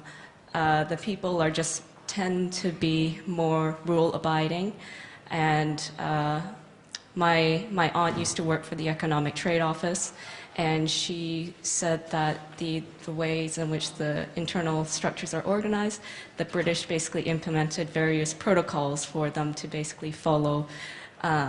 So there actually is less freedom, and in some sense, mainly because they self-regulate. People, don't like other people who are kind of stepping out of the lines a little bit. And in terms of DIY culture in the city, there's almost no independent DIY spaces because they follow the legislations for, whether they have licensing and everything. And there's only 2 venues, and they've both shut down within 2 years. So Hidden Agenda and XXX Gallery's closing next month, and those are virtually the only kind of independent art spaces. So virtually the way that you have to work in this kind of environment is you have to use the language and things that they understand, and that they value. So, they like tech startups. Maybe starting a tech startup in this shape or form, but then what does it actually do? It on the surface, it may be very conservative and making kind of money and speculating on things, but then in the background, it could just be a way of getting resources and funding from government in that ways, but then using it for something else in the background. Or filtering it out to support artistic projects and research. So these are the kinds of things I'm kind of interested to explore. How can you work within the systems and make the most use of it in a kind of critical way? to work in the system is also something that Maria is interested in terms of what do we know about the structures that we use. And you said that, you repeated the question, what could we learn from observing packet transmissions? And maybe you can give us a little insight in your expectations or hopes concerning to it. And you have a microphone over there. Well, I'm interested in thinking about how digital companies and corporations and platforms hold together and how they organize and the politics of how they organize. And I think that in order to resist or critique their organizations and how they work, we must begin by trying to make things visible or to see their operations in one way or another. So, and when we talk about data traffic and these super fast and vast transmissions of information that goes on every time we use a computer or a program, they're difficult to see, but if we zoom in on these packets or use these tools like packet sniffers that allow us to sort of filter the transportation of information back and forth to our computers. I think it's a good way of beginning to map how corporations, what they're doing with our data, where it's going, and where it's coming from. So I've been experimenting with sort of using the same tools as programmers and lots of different people on technical sides use to monitor network traffic and its success or its failures, but then using it for research purposes to try to get at similar information about how data is organized. Just one. Yeah, because I wondered, and I think we already discussed a little bit about this, but when we approach to these questions with more analyzing machines or apparatuses, and we end up analyzing just another interface, because these packet sniffer, I think you showed us a picture, they still show us the hidden data traffic with another interface, so we have this kind of vicious circle that we always just can know things about the machines by using other machines, and it just maybe goes deeper and deeper into smaller atoms and packets and whatever, but I don't know, maybe you can expand on this or say. Yeah, I think this is true, and it's like the impossibility of, I don't know, pure observation or something, but this is just how the world works, no? We are always, it's always mediated by something or somehow. But I don't think that should stop us from trying and exploring and in different ways. Constanze, you said in your paper, or you formulated the need to go beyond representation, which is maybe the trap that we are in if you just always need a machine to translate data in something that we could get hold of or do something with it or face value with it. Could you, Constanze, say a little bit more about the idea of collectivity that is so important to your approach? Well, this is a big word, and I don't know if I can... Maybe I can make kind of a circle around your question and try to come back from the other side, because what I also was wondering when we talk about the role of artists and art and resistance, and we were talking about this kind of still maybe existing image of an artist as kind of self-determined or individual who is beside the markets, and you say you are always inside the market, you're within the power structures. And I think we should maybe get rid of this image, because even not talk about it anymore is like point to that it's not existing anymore, because I think it never, like there's no autonomy, as I try to to point out in my short talk. And if we keep repeating this maybe lost image or maybe never really existing image, it still exists, and I think that's what I was thinking about when Marie-Luise talked about this notion of the différence, and that the words are making differences, and so this is maybe the connection to collectivity. If we always stress this being individual or doing individual art projects, we keep on repeating this image and keeping it alive. So, yeah. It's not an answer to your question, but I don't really know how to answer your question, so. Good point. But maybe this contradiction that is combining lots of your thoughts, or might that although we are forced to be a networked individual, which is maybe a contradiction in itself, as you said, we are forced to show network activity and maybe to be just individual.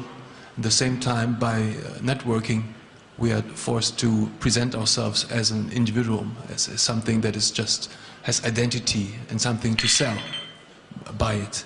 So maybe this the situation is something that all three of you may say something about in terms of society, in terms of technology, and in terms of the frictions between society and technology.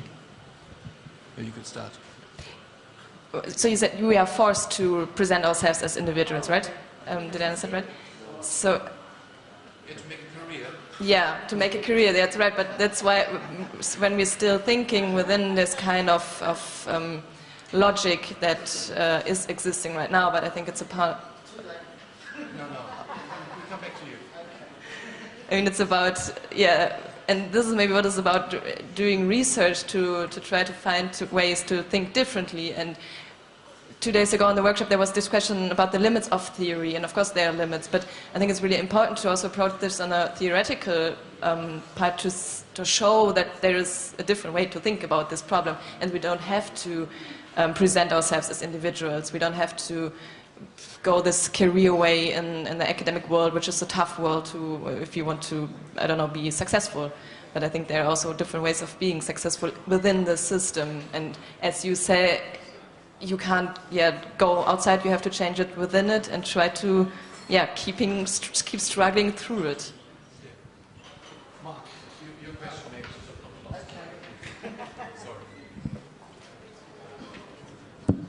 Okay, well I found all the presentations really interesting, but I just wanted to ask Constance a question. We all seem to struggle against precarity, struggle against neoliberalism, struggle against gentrification, struggle against the growing right-wing populist movement.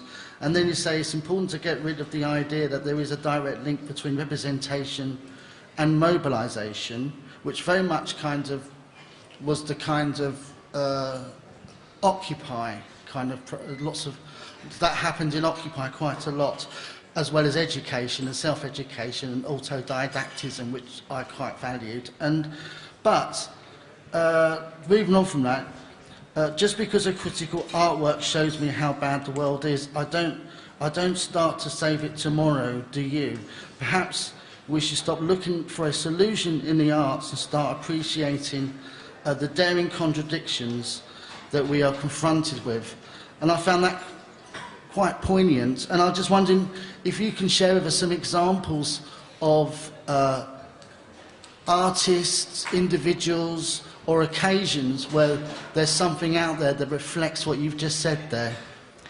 Well, first of all, I think like Occupy and maybe also the square movement, it's not about mobilization, and this is now about, maybe it's just the term, but I think it's important to also not talk about mobilization because it's always collected to this kind of masses and mass movement, and then we are like really quickly at this right-wing populist movements. That is a mass, that's a unified mass, and we are marching against something, and we have kind of connecting idea of who is the enemy. And I think it's the important thing is also these square movements, and that there were not really a demand, a claim, what we want to have, but it's really about this coming together. And Isabel Laura talked about it as present as democracy, and I think that's an important difference. That we don't risk to get like this kind of mass movement. I think it's really dangerous. And the other thing about examples, for one example is of course on the political resistance way is the square movements, Occupy and everything. And on the artist side, I don't know if it's.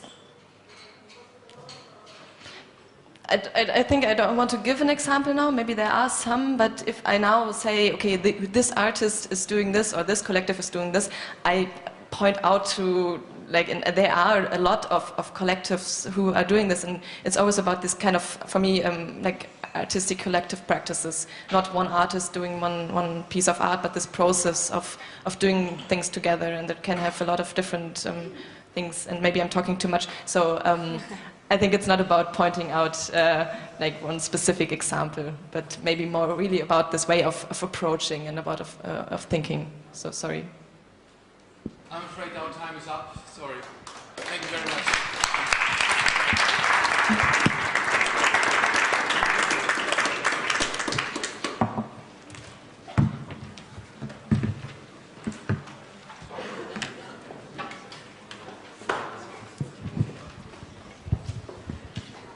And the next.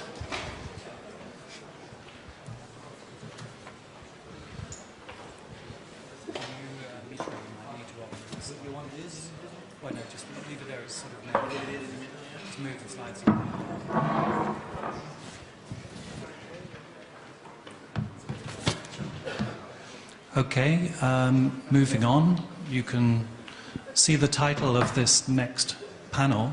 It corresponds with the conference title or the festival title, but we'd like to put it the other way around probably and talk about the value of the face operating as an index not only to value but to values. And what I think the three presenters have in common is an interrogation of the kind of dynamic between opacity and transparency. And we'll return to this when we open up the questions. But for now, I will just briefly introduce everyone, and then we'll move straight on to the short and snappy presentations. So first of all, we have Nelly Pinkra, who's a researcher at Leuphana University Lunenburg. Then we have Mitra Azar, sometimes known as Emanuela Andreoli, a researcher at Aarhus University. And then we have Leah Laura Mikkelsen, who is soon to be a researcher at Aarhus University. So first to you, Nelly.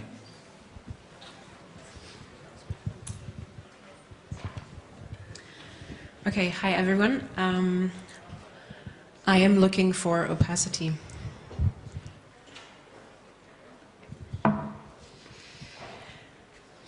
The Marxian logic of the mystic shell and the rational core of the commodity form lies at the ground of a transparency that understands things as potentially transparent, and the light of mind that pervades them is subsequently the light of mind.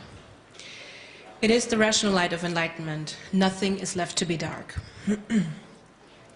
But enlightened thinking is not only a switch from philosophy to science, but moreover, one that is fundamentally technological. Exposing the inner workings of things is, in fact, a technological act. But when media perform, they become invisible. Every becoming media is a becoming normalized or naturalized, and thus invisible, Joseph Vogel writes. Their hiding, becoming opaque, will guarantee their untainted performance, and we know this has been the case since we have a concept of what media actually is. Paradoxically, the regime of transparency and the Enlightenment episteme The violence and control of the gaze, the making, forcing, and leaving all things visible, are as pressing as ever.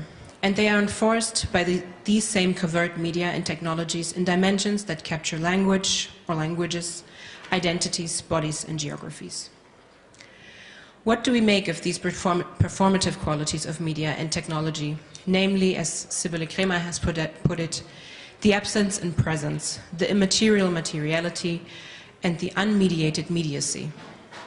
Or rather, what do these qualities make of us? Are you aware of the mirror surface when you look into it? Or do you always only see yourself? What would it mean to stop taking things at face value and become aware of the impenetrable? How can we think something like opacity, practice, or even produce it?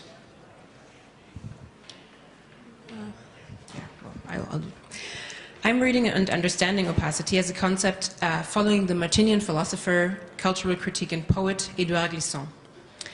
Opacity is already visible in Glissant's first works and tied deeply to his experience of reading and writing literature.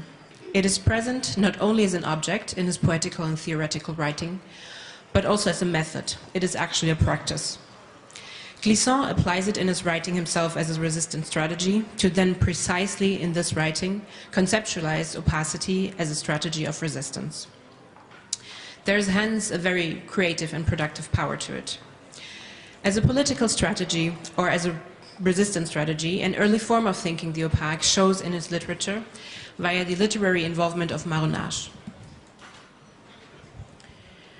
Where the enslaved people could find shelter from the eyes of the masters in the impenetrability of the forests, Glissant describes these forests as, I'm quoting, the first obstacle the slave opposed to the transparency of the planter. The context of the quote is a little, didn't work. Yeah, it's a really nice quote, that's why I put it up. So this opacity refers to an understanding of freedom then.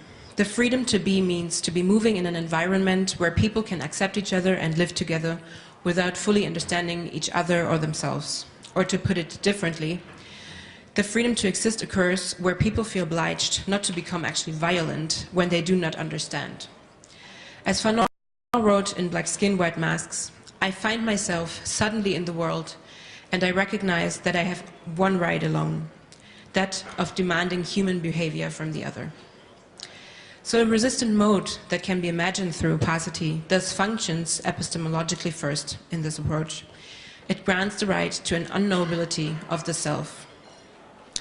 So the case for acknowledging a necessary impenetrability urges us to think of alternative ways of individual and collective, of the subject and to be subject, to relate, to solidarize, to resist, and to write and narrate.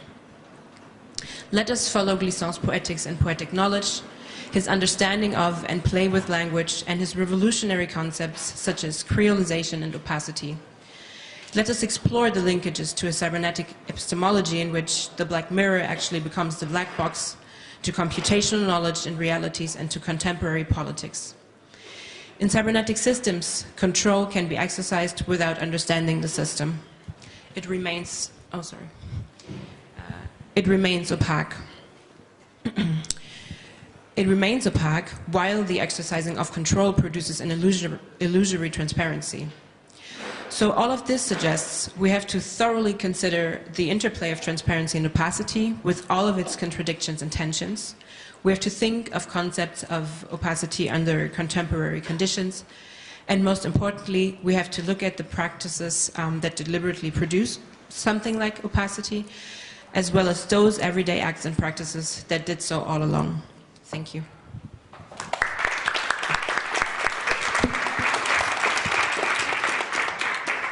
Yes, hello everybody, thank you. Thank you, Geoff, and thanks, Nelly, for this beautiful introduction about the relationship between opacity and transparency. I think in this little short amount of time that I have that's available, I'll try to somehow to propose an example of how precisely the intertwining and the reversibility between opacity and transparency and the coalitions of opacity and transparency is somehow in action and visibly underlying the functioning mentioning of what I call the algorithmic facial image. The algorithmic facial image is a type of image that in a way really talk about the fact that the most a system tries to become transparent, the more clusters of opacity emerge. And I think the political task here is exactly that of an understanding which kind of clusters of opacity needs to stay opaque and which kind of cluster of opacity needs to be unpacked and open.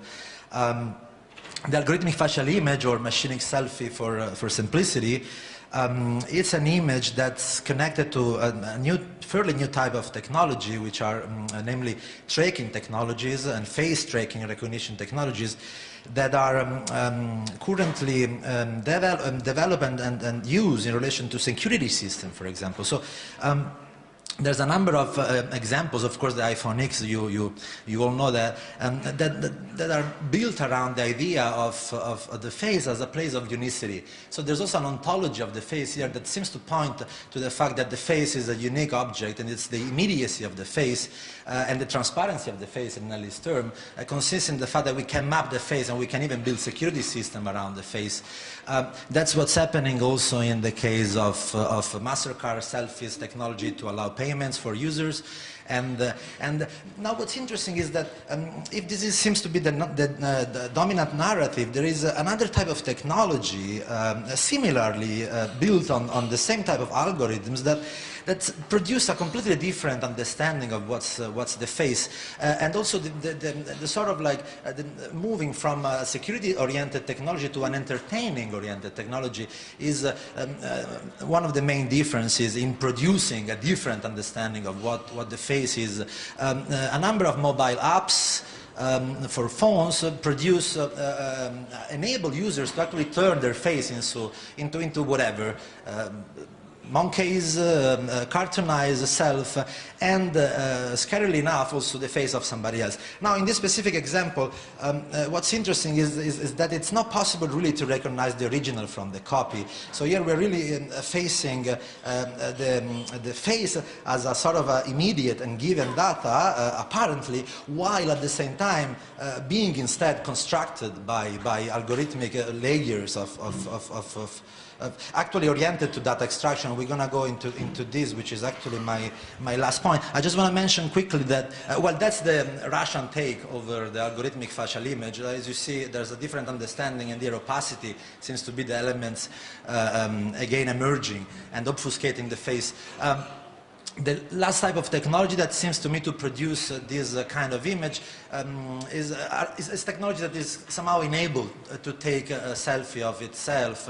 This is car rovers, like a machine that we thrown on Mars, and it's taking selfies of itself. Now again, just to mention about the ambiguity of this regime of visibility, indeed, generated by the algorithmic facial image and generated by the confusion between transparency and opacity.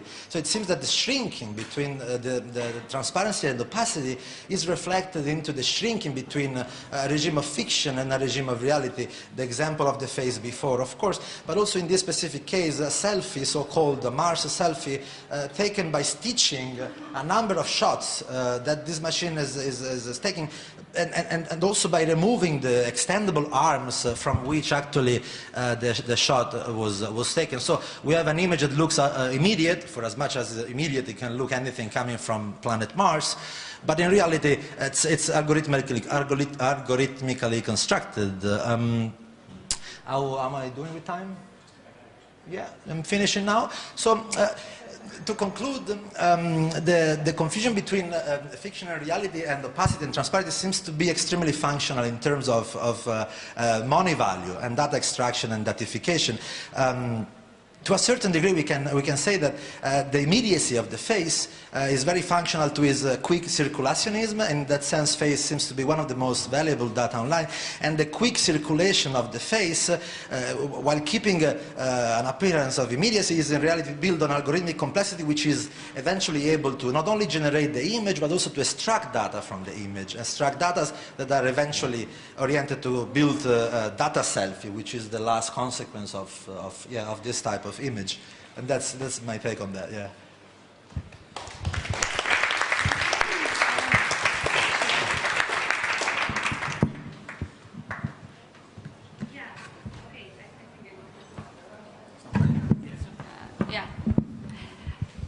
Okay.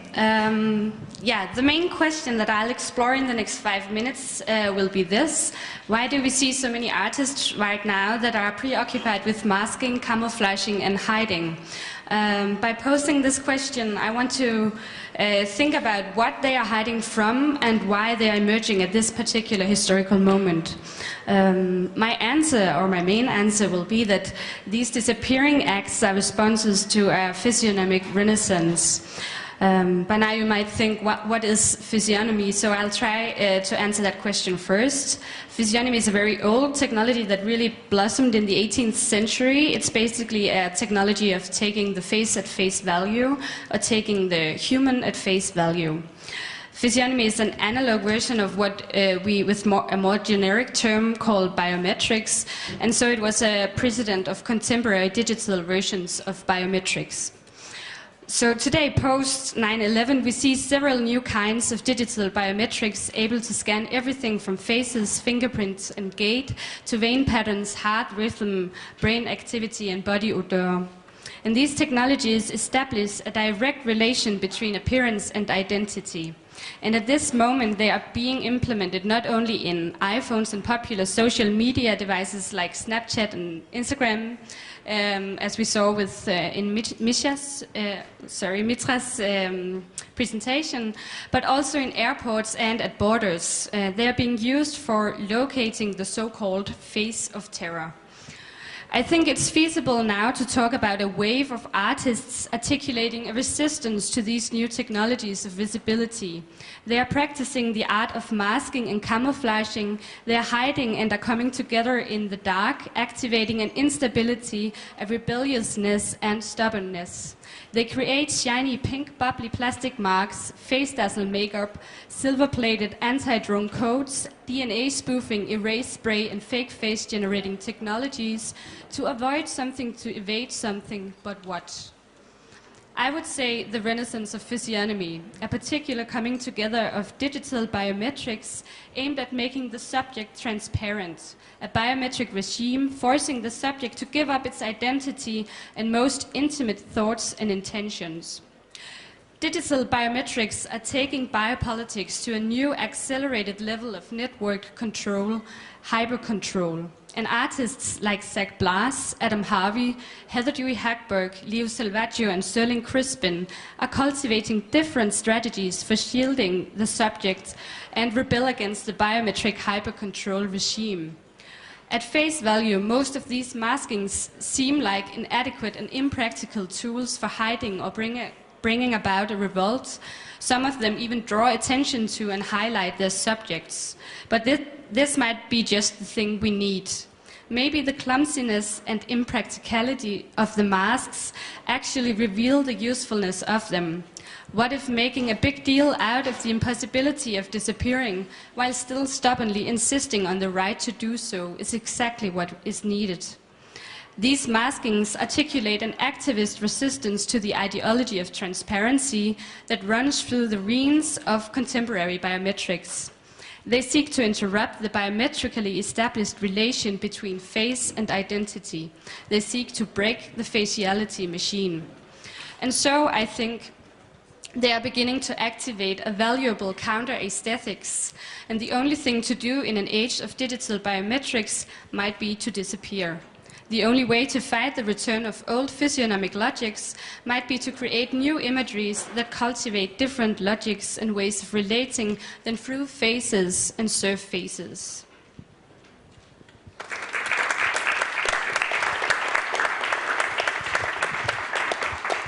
Okay, thank you very much. I would invite you to the microphone if you have comments or questions. Perhaps in the meantime, I could draw out some of these differences I think that the three papers explore. Clearly there are, we've heard an outline of very different strategies that negotiate this tension between opacity and transparency. And these are highly situated practices, both historically and culturally and socially and politically. One might ask about, for instance, the relevance of Glissant's approach to opacity to a contemporary situation.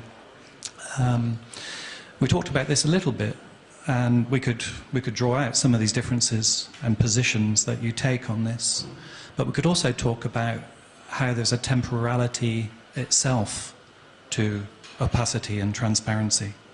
We had a brief, I mean, we've been together for 3 days, so we've had plenty of conversations. We talked about this, and we found this very productive to think about temporality, particularly in relation to transparency, perhaps. So there's still no one at the microphone, so let's talk about this a while. Okay, I'll start because you also asked for the relevance of a Glissantian approach for a contemporary situation. So I guess I can only answer this in relation to my own work and how I find him productive, which is through actually several kinds of analysis and readings of his work. I think that especially because he had such vivid and also very unique interplay between his conceptualization of certain concepts together with how he actually did it, so how he played with language. I think there's a lot to learn from that, and I think that, and that's also how I approach this concept of opacity. So I'm analyzing actually language and I'm taking seriously language as a medial form, because I think, we all know it mediates, it has certain rhetorics, grammar, and so on, and he uses all of this to kind of resist a certain transparency, produces then again his own concept of transparency, and in a way has a very dialectical approach. But I think there's a lot to gain from analyzing actually the form of language than the kind of content he conveys, and also look at some other actually concepts he has, because, for example, creolization is a concept that I think one could read as, and like algorithmic process. So a kind of like filtering and steering of peoples and languages and so on. But that's, another thing. And to the temporality thing, I think it comes out very well in your presentation, where there's this immediacy of the phase, which we call transparency in a way, and then there are all these like hidden processes of algorithmic operation, which you describe as the opaque kind of downside of it.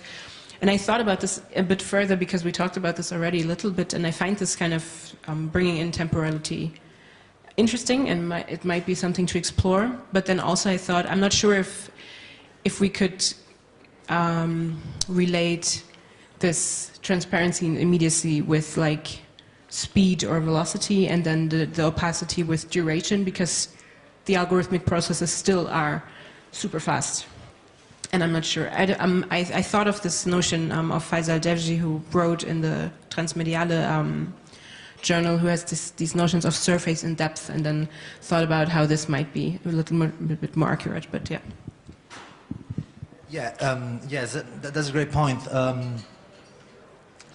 I've been referring to the notion of algorithmically constructed liveness to talk about the temporality of the algorithmic facial image, of machinic selfie, and in terms of speed, we're facing speed is a very important factor, and we are in front indeed of a machinic time, that is a machinic time functioning in relation to an idea of identity and recognition.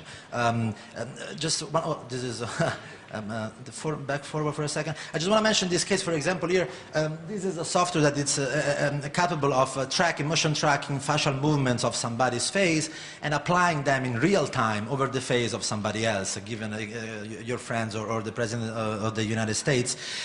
That's a machinic time, and when it comes to opaqueness, here again, then there is a contrast between the opacity of the algorithm, and I think, and indeed a form of opacity connected to this algorithmically constructed liveness, while there is a productive and human-driven opacity when it comes to the concept of opacity connected, for example, to human relationship and interaction. In that case, giving time and understanding and relating to somebody else, it's something that requires time, and especially if this relation is not based around the principle of identity and transparency, meaning I accept you because you look like me, and that's why I think you connect the idea of opacity with the idea of solidarity.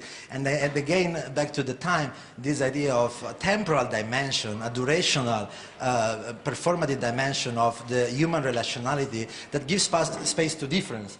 I know you and I like you because I don't know you, because I don't recognize you. So a principle of difference as the base of an understanding of a human-driven opacity as a counter-action of the algorithmically constructed liveness. Yeah. Pass on to Leah, but I'm conscious there is a question, so if you could be not too long. It's pretty much the same as Mitra says, so I can do it really short.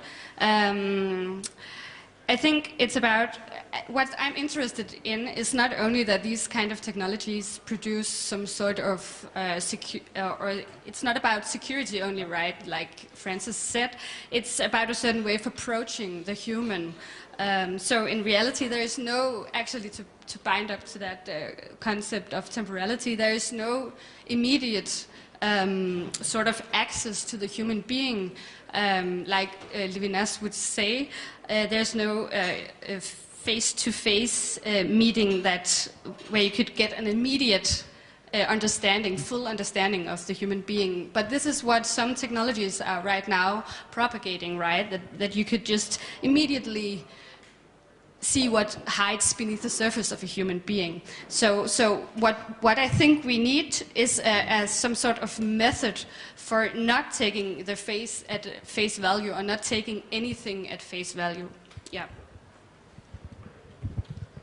Okay, and then the question? Okay, probably more common than questions, sorry. Okay. But loads of words, great, and obviously you're coming at the back end of a detailed piece of critical thinking. But it's fantastic you might cite somebody like Zach Blass.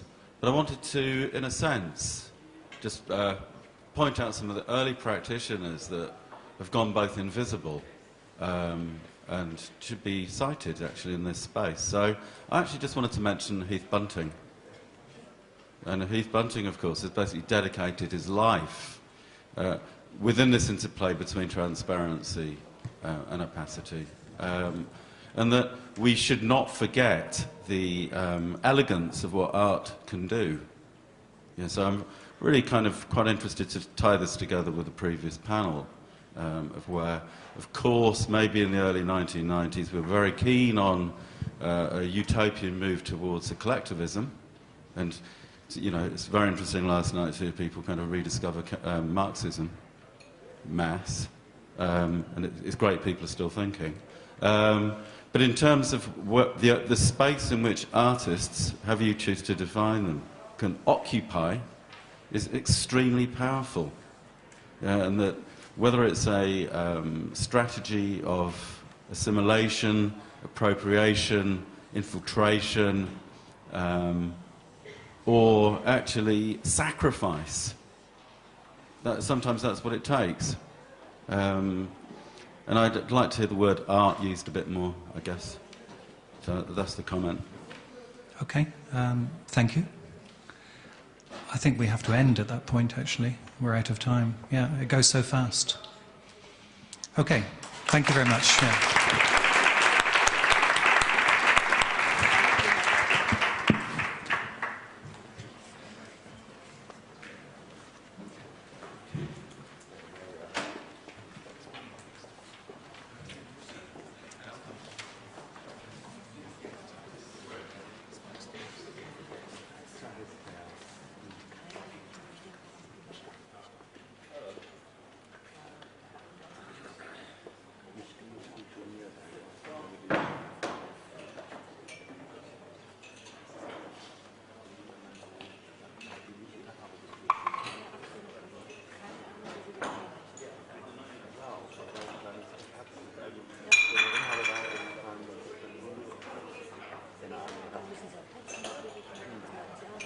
Hello, hello.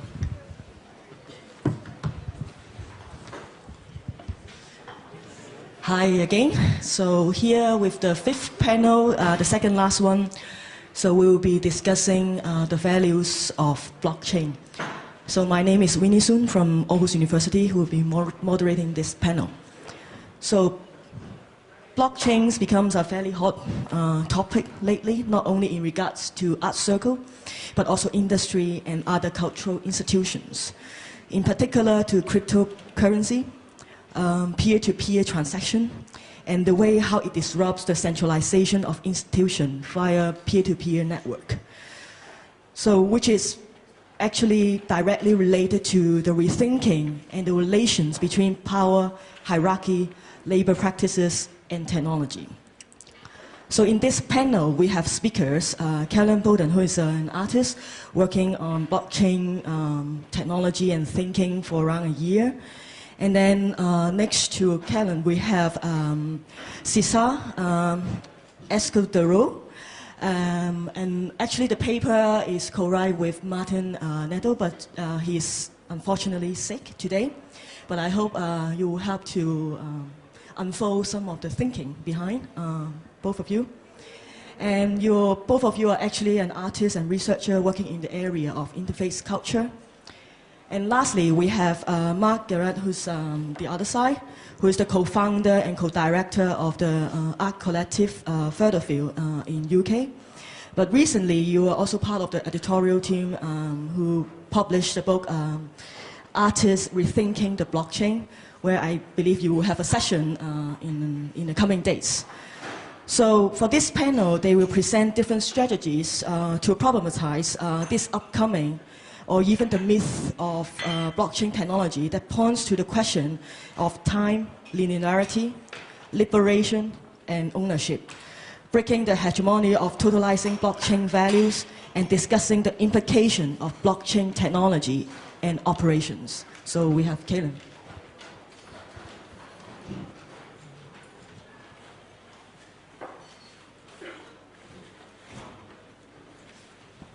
Hi, I'm Callum, and we're each going to be kind of outlining our different strategies for rethinking or in some way breaking the concentrations of power forming around blockchain networks. And what my research has been focusing on is speculating on the ways in which quantum entanglements or subverting the linearity of time might be used to in some way break blockchains apart.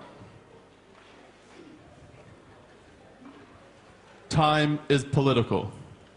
Cutting across physics, engineering, philosophy, colonialism, and logistics, the coordination of time was at the base of modern knowledge and power. Clocks, train schedules, and factory timetables were used to force people to submit to extractive global flows of resources and capital. Met with hostility by people around the world, Greenwich Mean Time became something that could be enacted when needed. There is no universalism, only universalization. A blockchain is a distributed database made secure by requiring all participants to store a copy of a time-stamped record of data across a peer-to-peer network.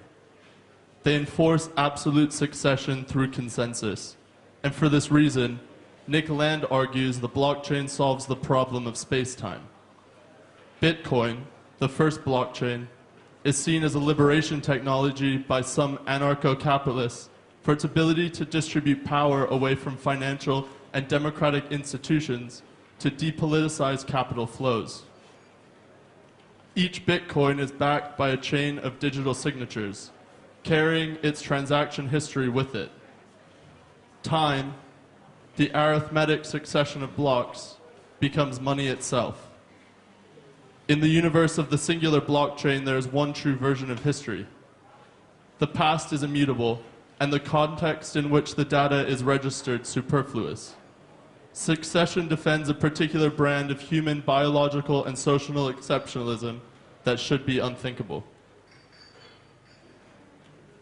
Synchronization, sharing fundamentals, coevalness, the syncing of a given social context, of shared technologies and infospheres, mobile devices overflowing with social media. Paul Virilio argues the current regime is comprised of synchronization of emotions, enabled by real-time media.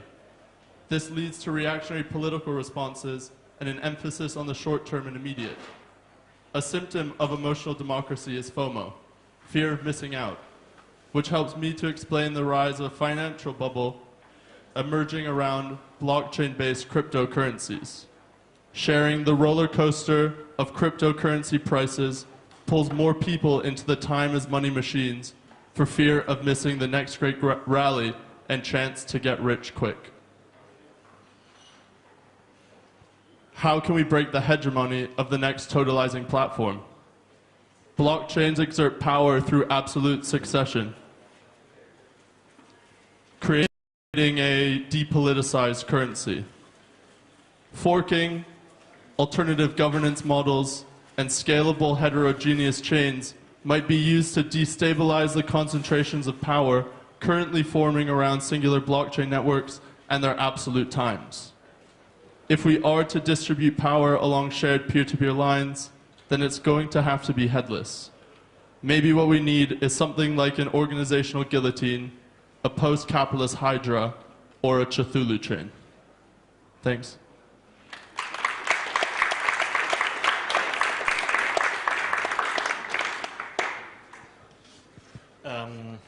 Thanks for coming. The objective of the next section is to propose a research model in which the blockchain replaces the institution in their role of archiving, recognizing, and founding the knowledge generated by researchers. But does it make sense to generate a distributed research model outside to the institution based in blockchain? Blockchain makes everything more extreme. We can suspect that the outcome of this research system is going to be a hyper-capitalistic way of researching. We proposed a research model replacing institutions in the role of archiving, recognizing, and founding the knowledge generated by the researchers. The objective is to explore the repercussions, rethinking established links, reconfiguring the ownership models, and defining concepts such as originality, authenticity, and ownership, values related to the creation of knowledge and information. Where the role of publicists, institutions, and reviewers are rewarded by tokens generated by the same system. Generating a distributed database opens the access to everybody.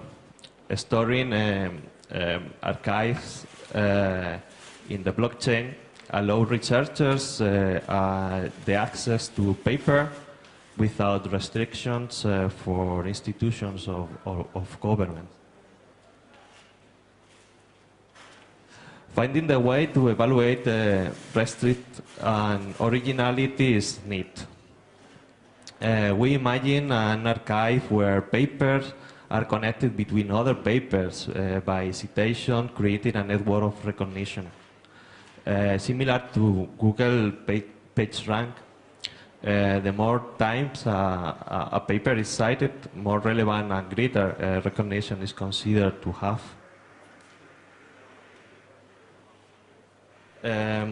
This artistic project establishes a relationship between founding and recognition in the research community, where researchers are remunerated based in their achievement. In this founding structure, people will have a possibility to promote the research fields they prefer to be awarded.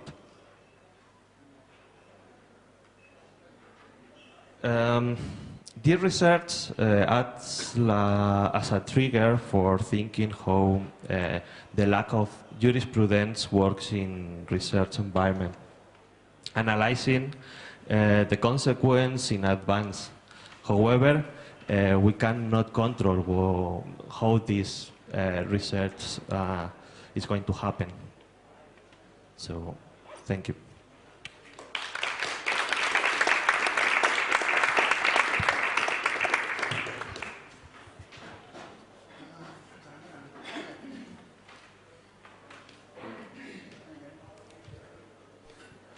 Okay.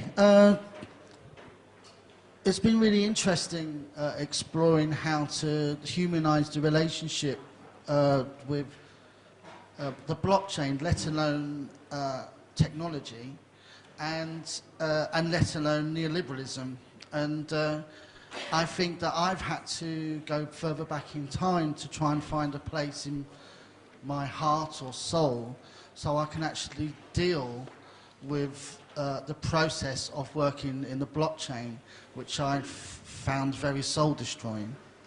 And there's a reason why to do blockchain and to engage in blockchain and rather hide from it is because you just don't want the new bosses on the block to be either putting us in more kettlings and pens in the future than we already are now.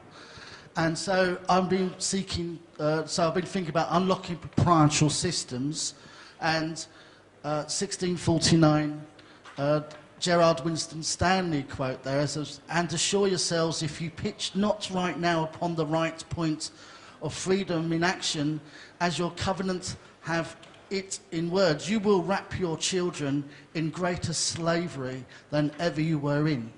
I think that's very poignant, especially regarding the blockchain and neoliberalism combined. And so we wrote a book. And lots of people have been involved in writing this book. We've got a discussion about it. You've been involved in it. And so I recommend coming to talk later on. But I'm going to move on. Artists with it, and whoever talked about artists, I think someone mentioned about artists being involved. Well, artists actually do introduce a really alternative critique on technology and how it's kind of influencing our state of minds and futures. And this is a piece by Sarah Friend, and this is a piece about how data mining is actually, as more people just click more bitcoins, gradually the earth just gets hollowed out in order to click and making deeper black holes, not just into the planet's surface, but also into our psyches in a way. And so what is proprietary system? Well, the meanings of the words proprietary and proprietary are closely linked. Proprietary is defined as meaning that one possesses, owns or holds the exclusive right of something, specifically an object. For instance, it can be described as something owned by a specific company or individual. So in computing world, proprietary is often used to describe software that is not open source or freely licensed. And examples include operating systems, software programs, and file formats. And if we take that a little bit further, and definitions of proprietorial systems, we get to understand the kind of patriarchal kind of essence of language. And so in the Cambridge Dictionary, it says, like an owner, he puts proprietorial arm around her. And I think that's kind of quite representative of where language sits regarding genius, culture, individualism, libertarianism, and we can use many examples. And so I won't, oops, did that go to the next one? There we go. And also it's correct to mention certain artists like, Heath Bunting, who I've worked with, but also Kate Rich, and so they've both been actually, I would consider now not net artists, as people would say, I'd say they're post-tactical media artists, because their works expand beyond the confines of the internet and influence real life, and they're finding not solutions, but kind of like experimental phenomena, a bit like post-situationists, activities where they create real agency through their practice, which is what we're trying to do as well. And we're using permaculture as a way to look at technology rather than just being inside the technology. We're trying to be outside the technology at the same time, so we can claim some kind of connection to reality at the same time. Well,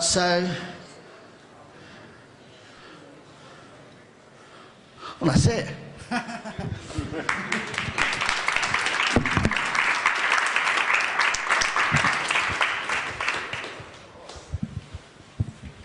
So just to remind, would like to invite you to make comments or ask questions. So so we have the first audience, maybe. Okay. Yeah, I'll just do it brief. It's sort of a question when César turns to research. The question: so, is it a good idea to sort of distribute the database of research, or isn't it? And it's sort of a more general question, is also perhaps addressed in the other two speakers, is when is it a good idea to sort of behead the database, and when isn't it?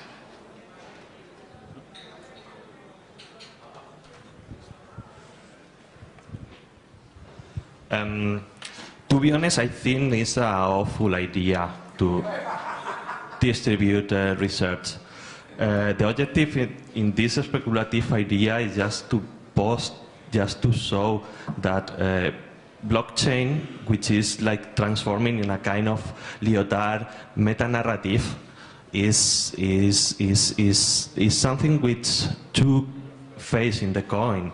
It can be an amazing technology, but it's also transforming everything more extremes. It's going to make more extreme the system that blockchain touches. The first example is Bitcoin.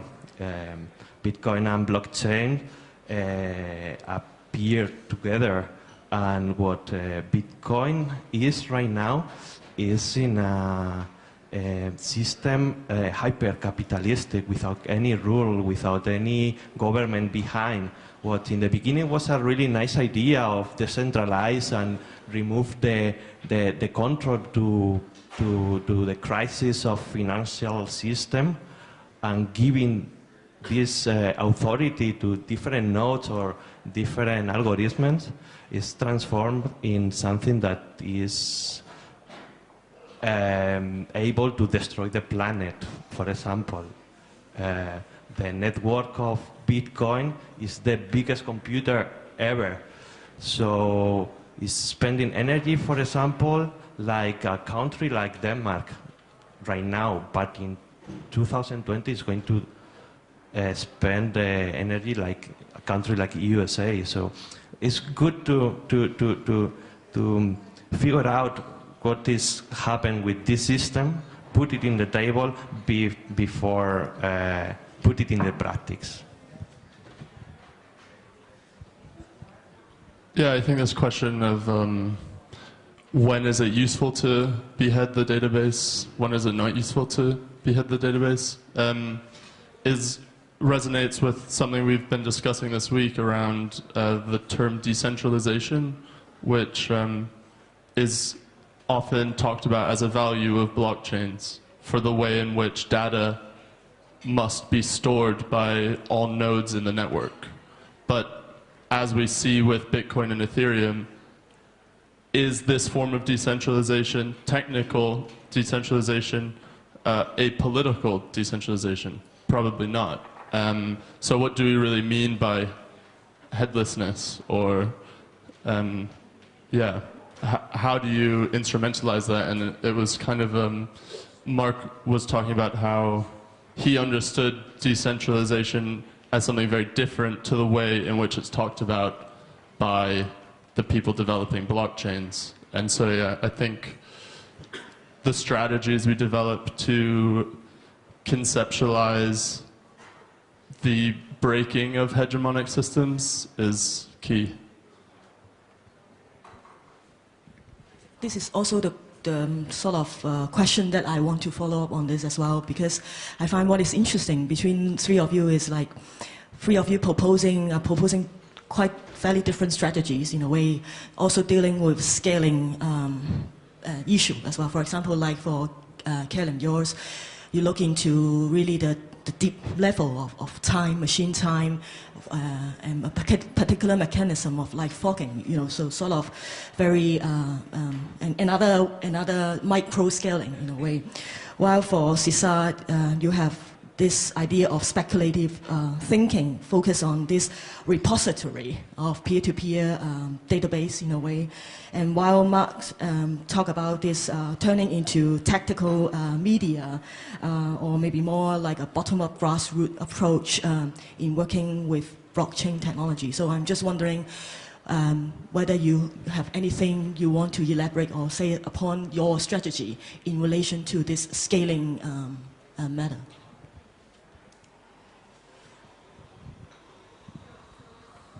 Well, I was just looking here at obviously decentralization is regarding the blockchain is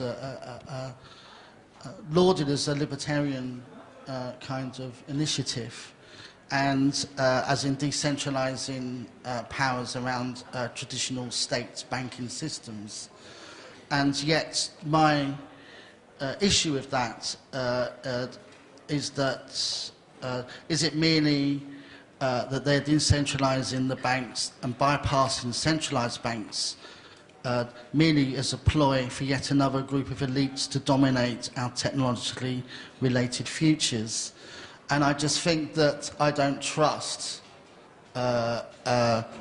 Californian ideologies to redesign my future, because I know what they've done so far. And so regarding strategies, I think the only way to incorporate a kind of strategy that has meaning is to incorporate it where the community has the voice within that process rather than technology.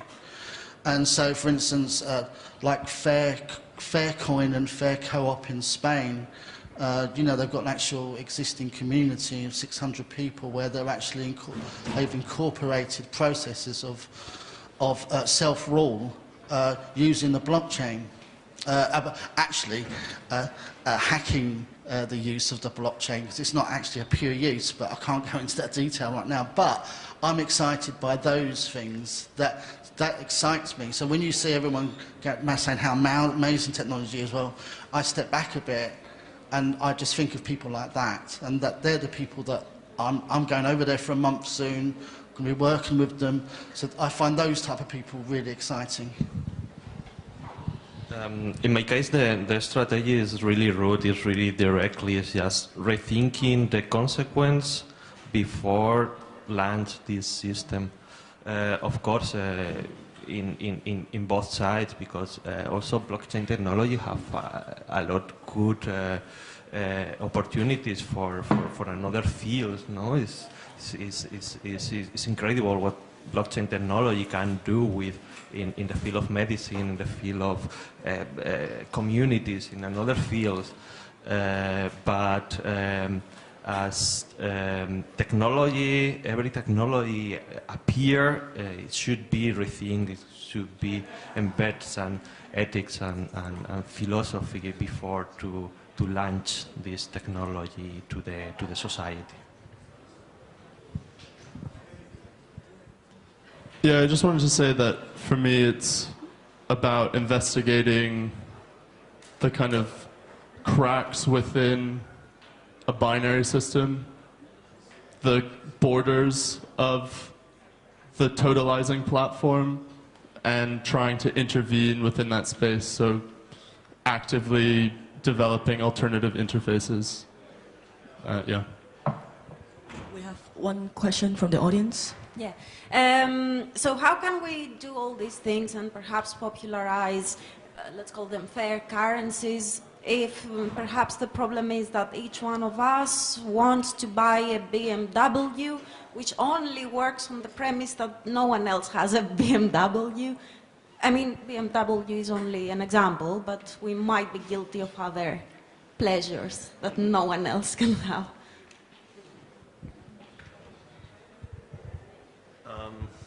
There is around 1,000 cryptocurrencies right now. Most of them died in the first week. The most popular was Bitcoin, and is used like in a speculative way. No, not the people use Bitcoin in the normal life. There is another artist project talking about cryptocurrencies, and probably another cryptocurrency is IOTA, which is working with Internet of Things, that is transforming every object probably in a consumer, a prosumer, no, or their own currency. So the field is open to a lot ways of redesign the same system in not only in economy, in another aspects. So I think the future of this technology is completely open to imagine what is going to happen. I don't know if I answered, but... Yes, well, again, I think if you unpack the technology and take out of its black box, and you know the problem with technology is that it evolves through an elite kinds of skilled group of people, and I just think that it's necessary to put other values connected to that process of using the technology, which is not just about economy. And so I just think that one of the biggest problems we've got is that everything's always framed back to the economy all the time, rather than people exploring values on their own terms. And so, because the economy is not on our own terms, it never has been, you know. So, in a way, I think people need to re-find what their own meanings again, you know, and to jump back into this kind of place that they don't have to, and rediscover something that they can actually reshape it according to their own needs. But they can't do it on their own. They need to do it with other skilled people that share the same values, beyond the kinds of, you know, the constant wank of capitalism. You know, it's just like so boring, and we need something a little bit more interesting. Everyone needs it now, everyone in this room wants it, and that's the challenge, whether people are brave enough to take that step, to make an effort to explore a kind of a vulnerability of not knowing, and then finding out something of how they connect with this technology. We have just a short time for a short comment or questions from another audience. I have a question specifically for Mark. Yeah, correct. Can you just expand a bit on the work that you're doing in relating blockchain to permaculture design? I was curious to hear more about that. Yes, it's the last year and a half at Furberfield, and Furberfield actually exists in a park, Finsbury Park, but it's a physical park, and we're in the park, and some old anarchist friends of mine from Southend-on-Sea that I used to know 30 years ago, I found out that they're actually doing permaculture courses, and I went to one of them, and they asked me to do a talk about how to smash Windows systems, as in technology where you can put Linux on different systems rather than throw the computers away. And then I said, well, why don't you come to our common space to teach kids that are using technology how to think permaculturally about this. And it's a very regularly attended, well-attended 10-week to 6-week workshops of everyday people coming in to learn about permaculture and technology at the same time.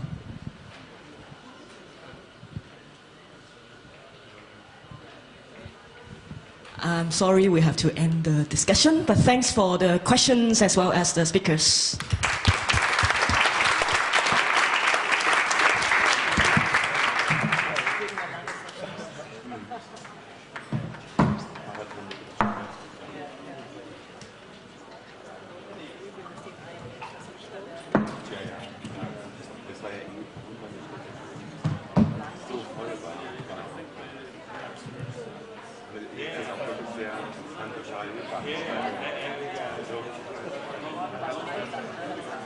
Oh yeah, no.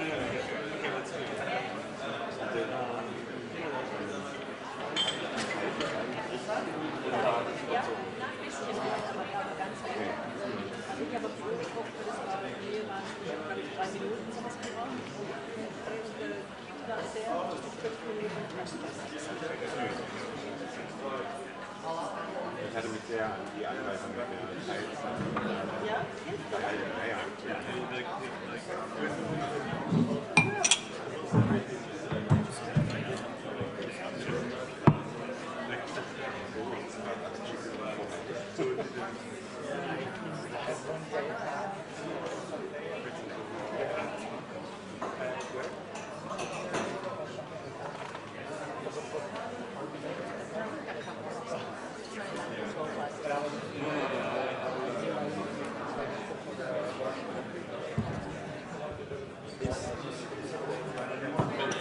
Okay, so we are ready for the final panel of the day, and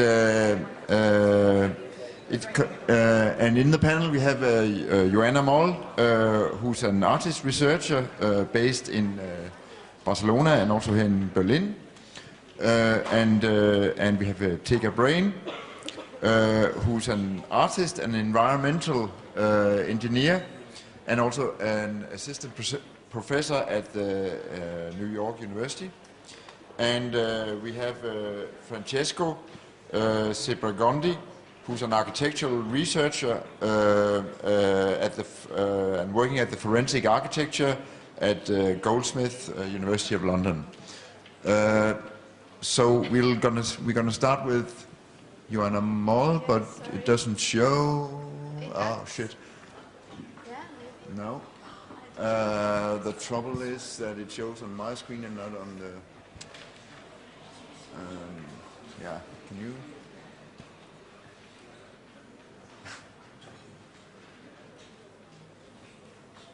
Sorry. Just some. Yeah, this one. I think so. Yeah. Full screen? How do you do a full screen?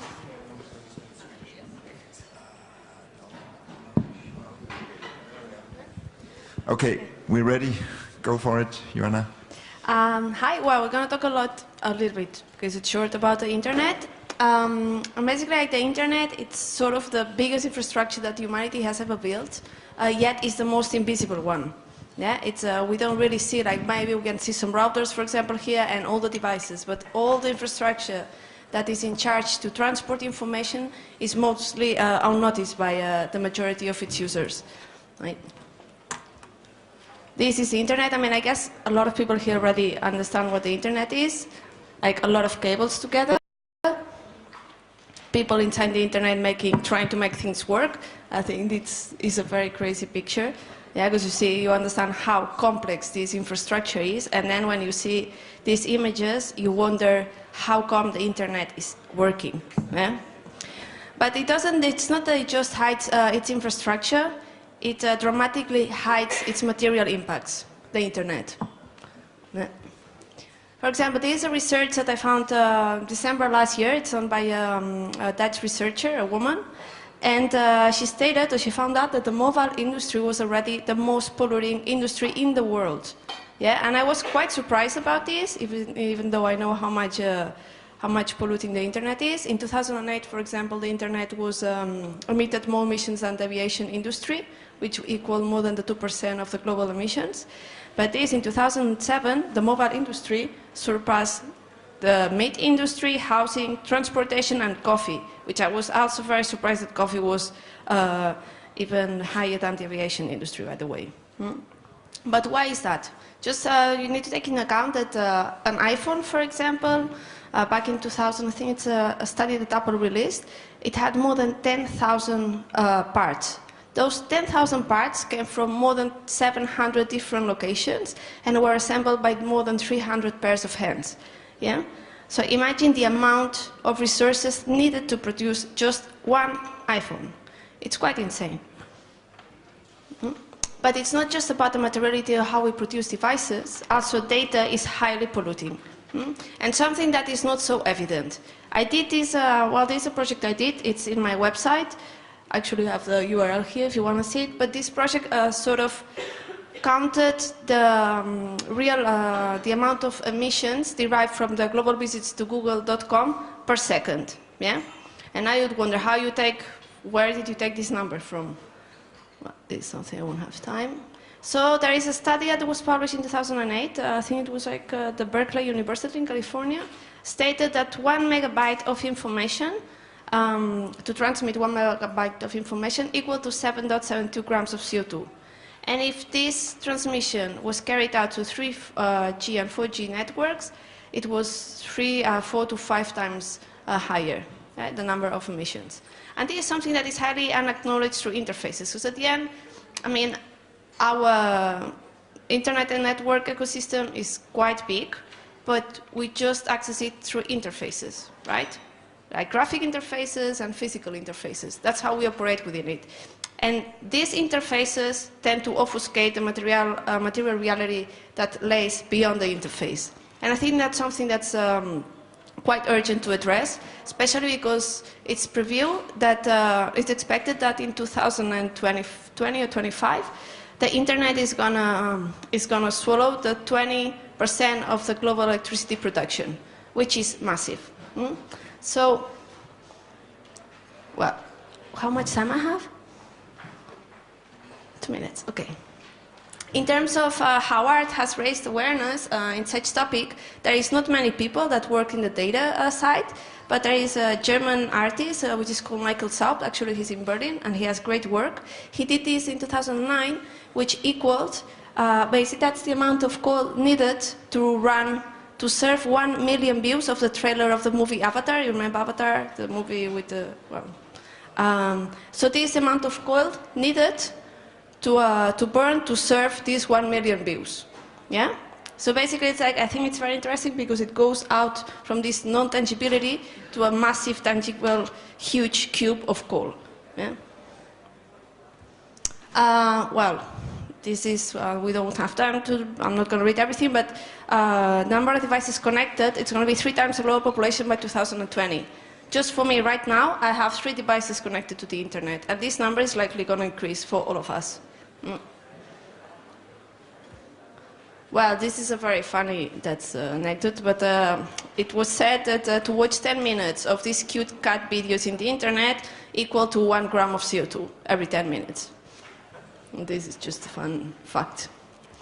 Yeah, and why I think, okay, this is in Catalan, but why do I think this is important and it's really urgent to reveal that the interfaces will reveal all this materiality and they could act as an agent to mitigate them or counter-rest this such a massive waste of natural resources, because this is in December 2017. The concentration of CO2 in the atmosphere was 405 parts per million, and it's stated by the scientific community that the point of no return, it's fixed in 450 parts per million. And this number is increasing at a rate of 2.11, but even this rate is increasing in itself. So we have no idea where we're going to get there. And taking into account that what I said in 2020, internet is going to consume 20% of the global electricity, I think it's really, really urgent that we look at the interfaces that we use and how they could obfuscate all these processes. Thank you.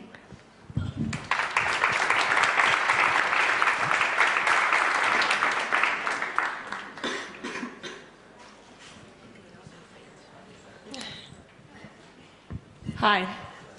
I'm going to talk today about how computation shapes ecological thought, so how we view and think about the environment. I explore this also through my art practice. So technologies structure our understanding of complex systems. They give us analogies and metaphors, and they shape the assumptions. They shape our assumptions of how we think the world works. So it's, really common we say, food chains, or that we compute situations. The word ecosystem, ooh, this one? Yes. The word ecosystem itself reminds us that the history of ecology is enmeshed with system theory, just like this early diagram of an ecosystem from the 1960s. So just as Earth's environments are materially refigured by our infrastructures, our languages, our epistemologies are also shaped by these systems. And so armed with a computer, the world appears to us as data. You know, at the moment, our world's characterized by human disturbance, but also a surplus of computation. And so it's tempting and, like, lucrative to claim that we have computational fixes for thorny existential problems. You know, we see this in the smart city, and more dramatically, we see it in geoengineering proposals that threaten to commodify a stable Earth system. So 2018 will see the first atmospheric tests of geoengineering technologies carried out in the deserts of Arizona. Framed as solutions, these responses present the world as a system to be optimised. But the environment and their ecologies are actually not systems. Despite our computational rapture, viewing them as such leaves so much of the world out. There are many examples of this in environmental history, the history of environmental management in particular. James Scott recounts the story of German forestry in the 18th and 19th century. And at this time, German foresters used numerical and bureaucratic methodologies to measure and manage forest systems. These strategies optimised the forest for timber yield, and this incentivised them to replant forests almost as a monoculture, right? Because trees were seen as assets, and their ecological dependencies were considered like external to this system and to the model that the foresters had created. So, you know, spoiler alert, this worked great at first, but after about 80 years, so after about a generation, the forest ecosystem collapsed because of the species independencies were not considered. Data-driven methods like these have been accelerated through computation, and now further through the application of artificial intelligence, which is also being promoted at the moment to environmental scientists. So here's Microsoft's AI for Earth program that's just recently been announced. So it's a good time to be asking, like, what are the epistemological assumptions embedded in statistical and computational approaches like this? So a big one is that more data equals more reality. And the story of British geophysicist Joe Farman and how he discovered the ozone hole shows us the danger of this assumption. Farman maintained a single ground-based ozone sensor in the Antarctic, even after NASA launched their satellites, which collected orders of magnitude more data. And apparently his colleagues ridiculed him for doing this, but he kept collecting his one data point, eventually noticing a 40% drop in ozone levels, which he initially thought was a mistake, but eventually published this as the first observation of the ozone hole in Nature. So how had the satellites missed this? Well, turns out NASA's data processing software was programmed to discard readings that appeared to be outliers. And so in this case, reality itself was an outlier and was disregarded as error. So another key assumption in machine learning approaches is that the past is indicative of the future. Pre-existing patterns in data are read as categorical models of knowledge and then assumed to predict future behaviour of whatever's being measured. You know, so the joke goes, a machine learning algorithm walked into a bar and said, "I'll have what everyone else is having." And so in the case of climate destabilisation, what's at stake is our ability to accurately make predictions from our existing data, right? So at best we have like 100, 200 of like high-resolution weather data, and that's only, you know, in some spots of the world. And so from a geological point of view, this is nothing. And so as patterns in climate become disrupted, it becomes increasingly difficult to make predictions based on this really short, stable period of Earth's climate that we've measured. So, you know, as our climate observations become obsolete, we start to see the edges and limitations of machine learning methods. So if the environment is not a system, what is it? So Anna Singh offers us the term assemblage. I'm not going to read this because of time. But her idea of assemblage gets around connotations of systems which assume boundedness, knowability, chains of cause and effect. Assemblage acknowledges relationships and encounters as indeterminate and outside of totalizing human description. Technologies reveal some things and obscure others. data and modelling is only one limited method for understanding the world. And yet it's easy to forget that there's always more going on. So how can we add to these perspectives of environmental assemblages that behave like systems but aren't actually systems? So I'm not saying, like, let's abandon a systems or computational approach, but I'm asking, like, what tactics do we have to, like, add to them and build a richer view? So as a start, I think we should look at practices that examine the worldviews technologies create, show where they break, show what they leave out, how they might be repurposed to show other perspectives. I think we also should look at practices that cultivate attention in different ways. So if we think of the Joe Farman-Ozone example, you know, and his attention to that single data point.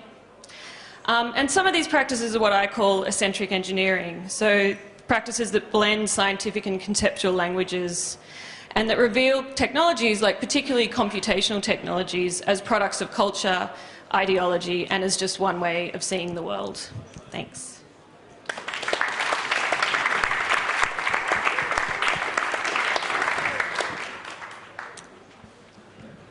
Thanks, Tiga. Thanks, Joanna and Søren, and thanks to those of you that made it through this marathon so far.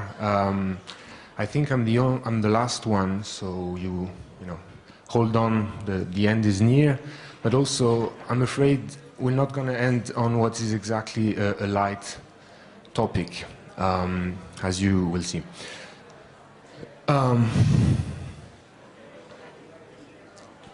I've only got one slide, so we might as well try to see it properly. Okay, so I'm Francesco Seblegondi. I'm an architect turned researcher. As Søren was mentioning, I've been involved with the Forensic Architecture Project since 2011. I was the coordinator of this collective project at the time of the first exhibition of our work here at HKV in 2014. And in the framework of this project, I've done a lot of work on Gaza, in the framework of several reports on the Israeli military operation that were conducted there recurrently in the past decade. And when I started my PhD in 2015, after looking at the Gaza ruins for several years, I started looking at the process of reconstruction, and more precisely perhaps the cycles of destruction and reconstruction of the built environments that we saw. So, and to do so, I started by following a kind of a very material trail, which is that of cement. So as a reminder, Gaza is under a drastic land, sea and air blockade since 2007. And in this period of time, it has endured 3 wars, which altogether resulted in the death of several thousands of civilians, as well as the recurrent thorough destruction of its urban fabric. Now, the blockade means that even in the aftermath of a war, the inflow of goods, including cement, remains highly restricted. And so the analysis of the conditions of circulation of first cement, and then in my research also fuel, electricity, data, or in fact people, led me to shift the focus of my work from the explosive violence of the wars to the structural violence of the enduring blockade. So this research turned into a critical study of the architecture of the Gaza blockade. A blockade which I approach as an apparatus, as a thick and distributed machine, tasked with managing rather than merely obstructing the flow of everything going in and out of Gaza. And the tracing of the contours and operational logics of this apparatus in the case of the Gaza blockade reveals a figure which I propose to consider as a diagram of logistical power, which is the main notion that I'm trying to work with and develop through this research, namely a mode of power primarily exerted through the channeling, regulation and modulation of all forms of circulation across a social field. And this perspective may shift the way we look at Gaza, no longer as an exception, as a kind of glitch in the international system of sovereignty, right? But rather as a frontier where what is perhaps the defining technology of power of our globalized present is both stress-tested and calibrated. So on the one hand, as a violently contested territory, Gaza sheds new light on the thorough entanglement of the military and civilian dimension of contemporary logistics.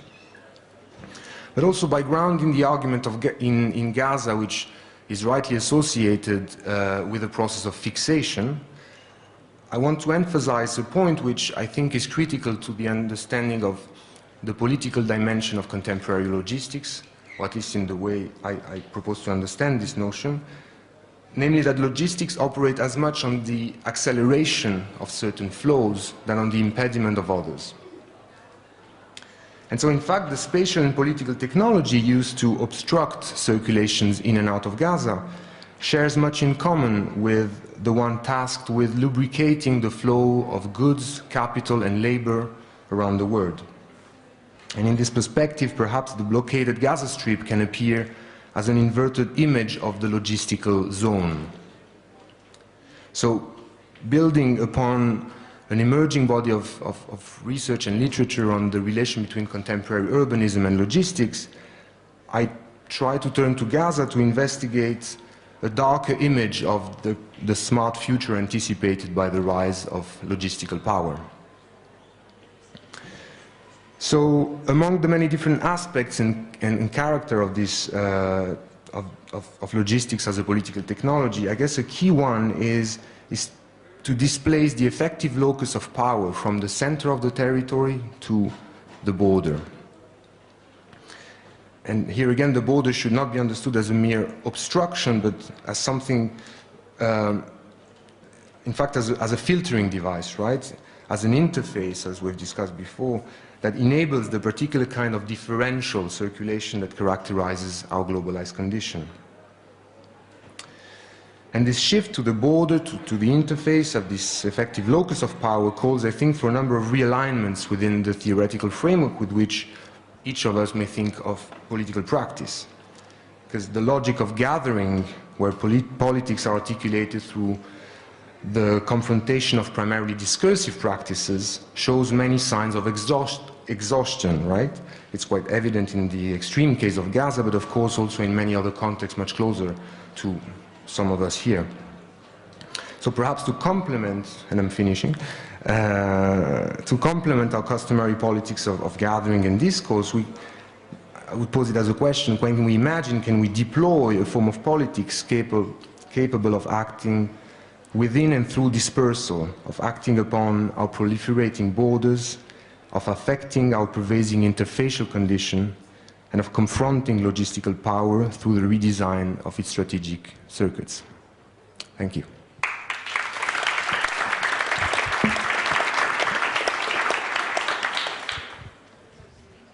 Okay, we spent some of our time for discussion on technological glitches, which is perhaps yeah, perfect, or simple for the whole discussion of the panel on, you know, ways of understanding systems, but also the trouble of systems, right? You know, what systems create and hide that they create, and in this sense, it's also the panel is also discussion of ways of analyzing, ways of displacing the gaze in order to see these effects, as this ozone scientist, I forgot his name, yeah. But there is space for questions, so please come on up. And while we wait, I might have one, which has to do with because I think there's also a discussion between in what sense are systems or interfaces, in what sense are they the problem, for instance as control, for instance in Gaza, and in what sense do they also have some potentialities? Of course, systems are what we use to also, figure out the problems of climate change. There's no climate change visible without the systems, or at least not yet, apart from various floodings, etc. So in what sense are the interfaces the evil, and how should they be transformed? In what ways could we also use them as systems of, if not liberation, then at least new ways of understanding? And that's a general question. So, I mean, I think they're always both, right? All technologies offer opportunities and also, hide something or take something away from us. And, you mentioned the contradiction of climate change, where, literally the instrumentation and the systems we see it with are contributing to its problem. So I think, that's, part of the case for why creative practices, artistic practices are important, because we're kind of good at dealing with contradictions, and that's the point, right? To suspend questions and, explore them in both senses. And so I think that's something that, science isn't great at, to deal with those real, trouble spots. I like that, trouble of systems. I think that we could have called our panel that too. So yeah, I think, as we explore interfaces, as we explore logistics, we have to sort of simultaneously consider both positions.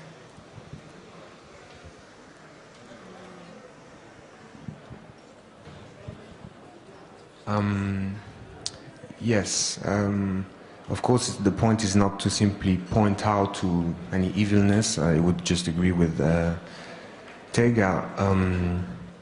I guess perhaps in the context of the audience of a transmediale, it is not that necessary to insist on on challenging the alleged neutrality and objectivity, if you want, of the technology we use. This, many of us here know it. I guess a lot of our work, and at least in my case, is about uncovering and unpacking where certain particularly neutrally, let's say, systems that declare themselves to be very neutral and not necessarily front stage in terms of what we understand as the, key actor of a political problem or a conflict, etc., end up playing a fundamental role. So in the case of Gaza, it's also the kind of entanglement of military authorities and humanitarian complexes in articulating this system of circulation, which is at the heart, I think, of the system of subjugation there. But I guess we saw it in many cases how, in this other research, how, again, the simple interface can be the site where a certain subjectivity is created in relation to our relation to the internet, etc., etc. So yeah. Thank you. Well, I think you put it beautifully both. But for me, just as a last comment, one of the main, and this is personal, one of the main problems of interfaces right now, I feel that they are erasing frictions. And this is not good. And of course, this follows a very particular ideology, which is just produce, and don't reflect, don't think about what you're doing, just keep on producing. That's why it's sort of this easiness in interfaces when you operate them. I think that's really problematic. So for me, particularly, one spot that we should look at it is to make interfaces able to visualize friction and generate friction. Okay, now it seems that we do have questions, so I don't know if we're allowed to... Can I ask a question? Yeah, you may ask a question, a quick one. Francesco, I liked your... well, I didn't like it, but I appreciated smart future of logistical power. Felt quite poignant, but also logistical violence, and it reminds me of police kettling, and where people are put into a space and kept there, maintained for a period of time against their will, and also obviously biopolitics, but also the panopticon, where they're viewed from outside inwards, where they can be viewed all the time.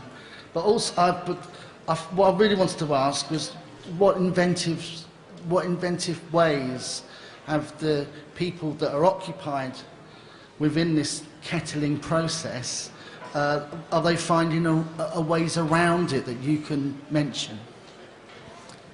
Thanks, Mark. Indeed, there's a lot of Foucault in this research, and about your point about tactics of resistance, I guess, or kind of counter logistics, which is, of course, I mean, perhaps it wasn't outlined clearly, but it is also the general horizon of my research is also to investigate and explore that. What I found interesting is that Gaza is not only an extreme case in which we can see these modalities of power played out, again, like in a very radical form, but also where tactics of resistance are played out at least at the same level, in the same degree, that the form of power that is imposed on them. I guess, just to make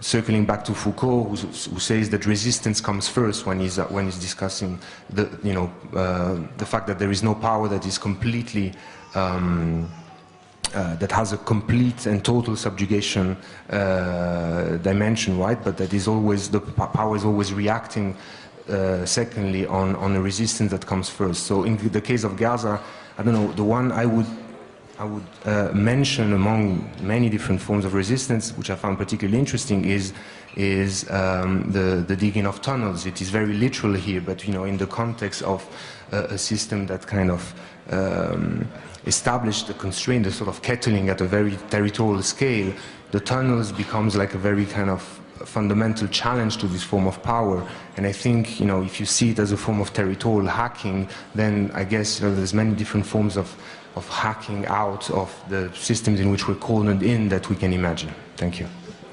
Okay, with this, we'll finish this panel and leave the final words to Geoff Cox.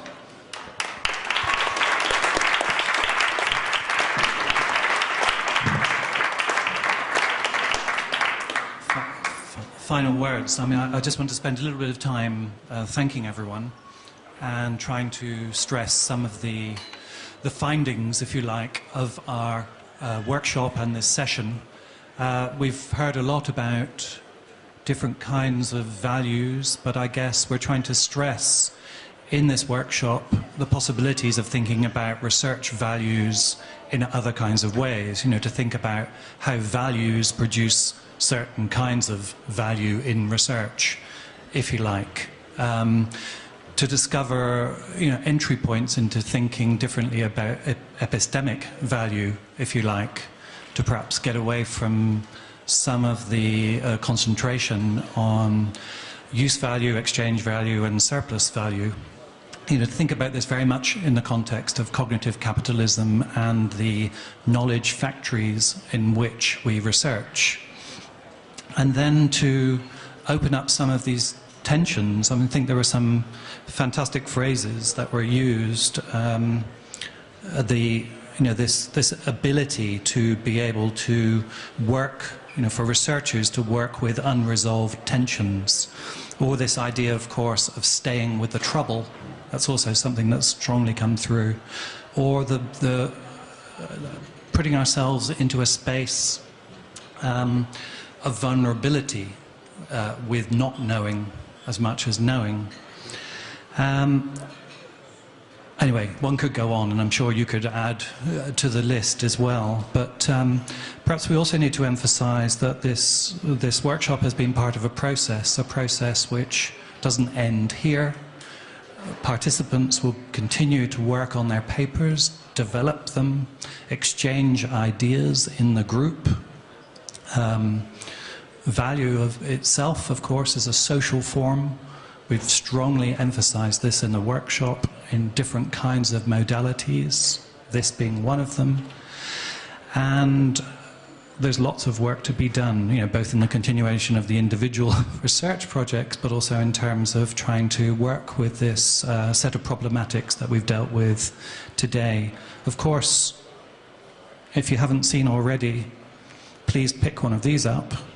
That's 2,800 characters worth of ideas from each participant in the workshop. I highly recommend it. It's free. And I suppose at that point, unless someone has a strong statement they wish to make, the microphone hasn't been used very much. Unless you have, I see no one moving towards the microphone, then I think we should conclude. We finish early. It's been a marathon. I think it's perfectly fine to finish early. And I'd just like to thank you as an audience, if you've stayed for the whole 2.5 hours. I think some of you have. That's very impressive. To thank all of you for being here, to thank all the participants in the workshop, both those facilitating and both those offering insights into their research. So thank you very much for coming.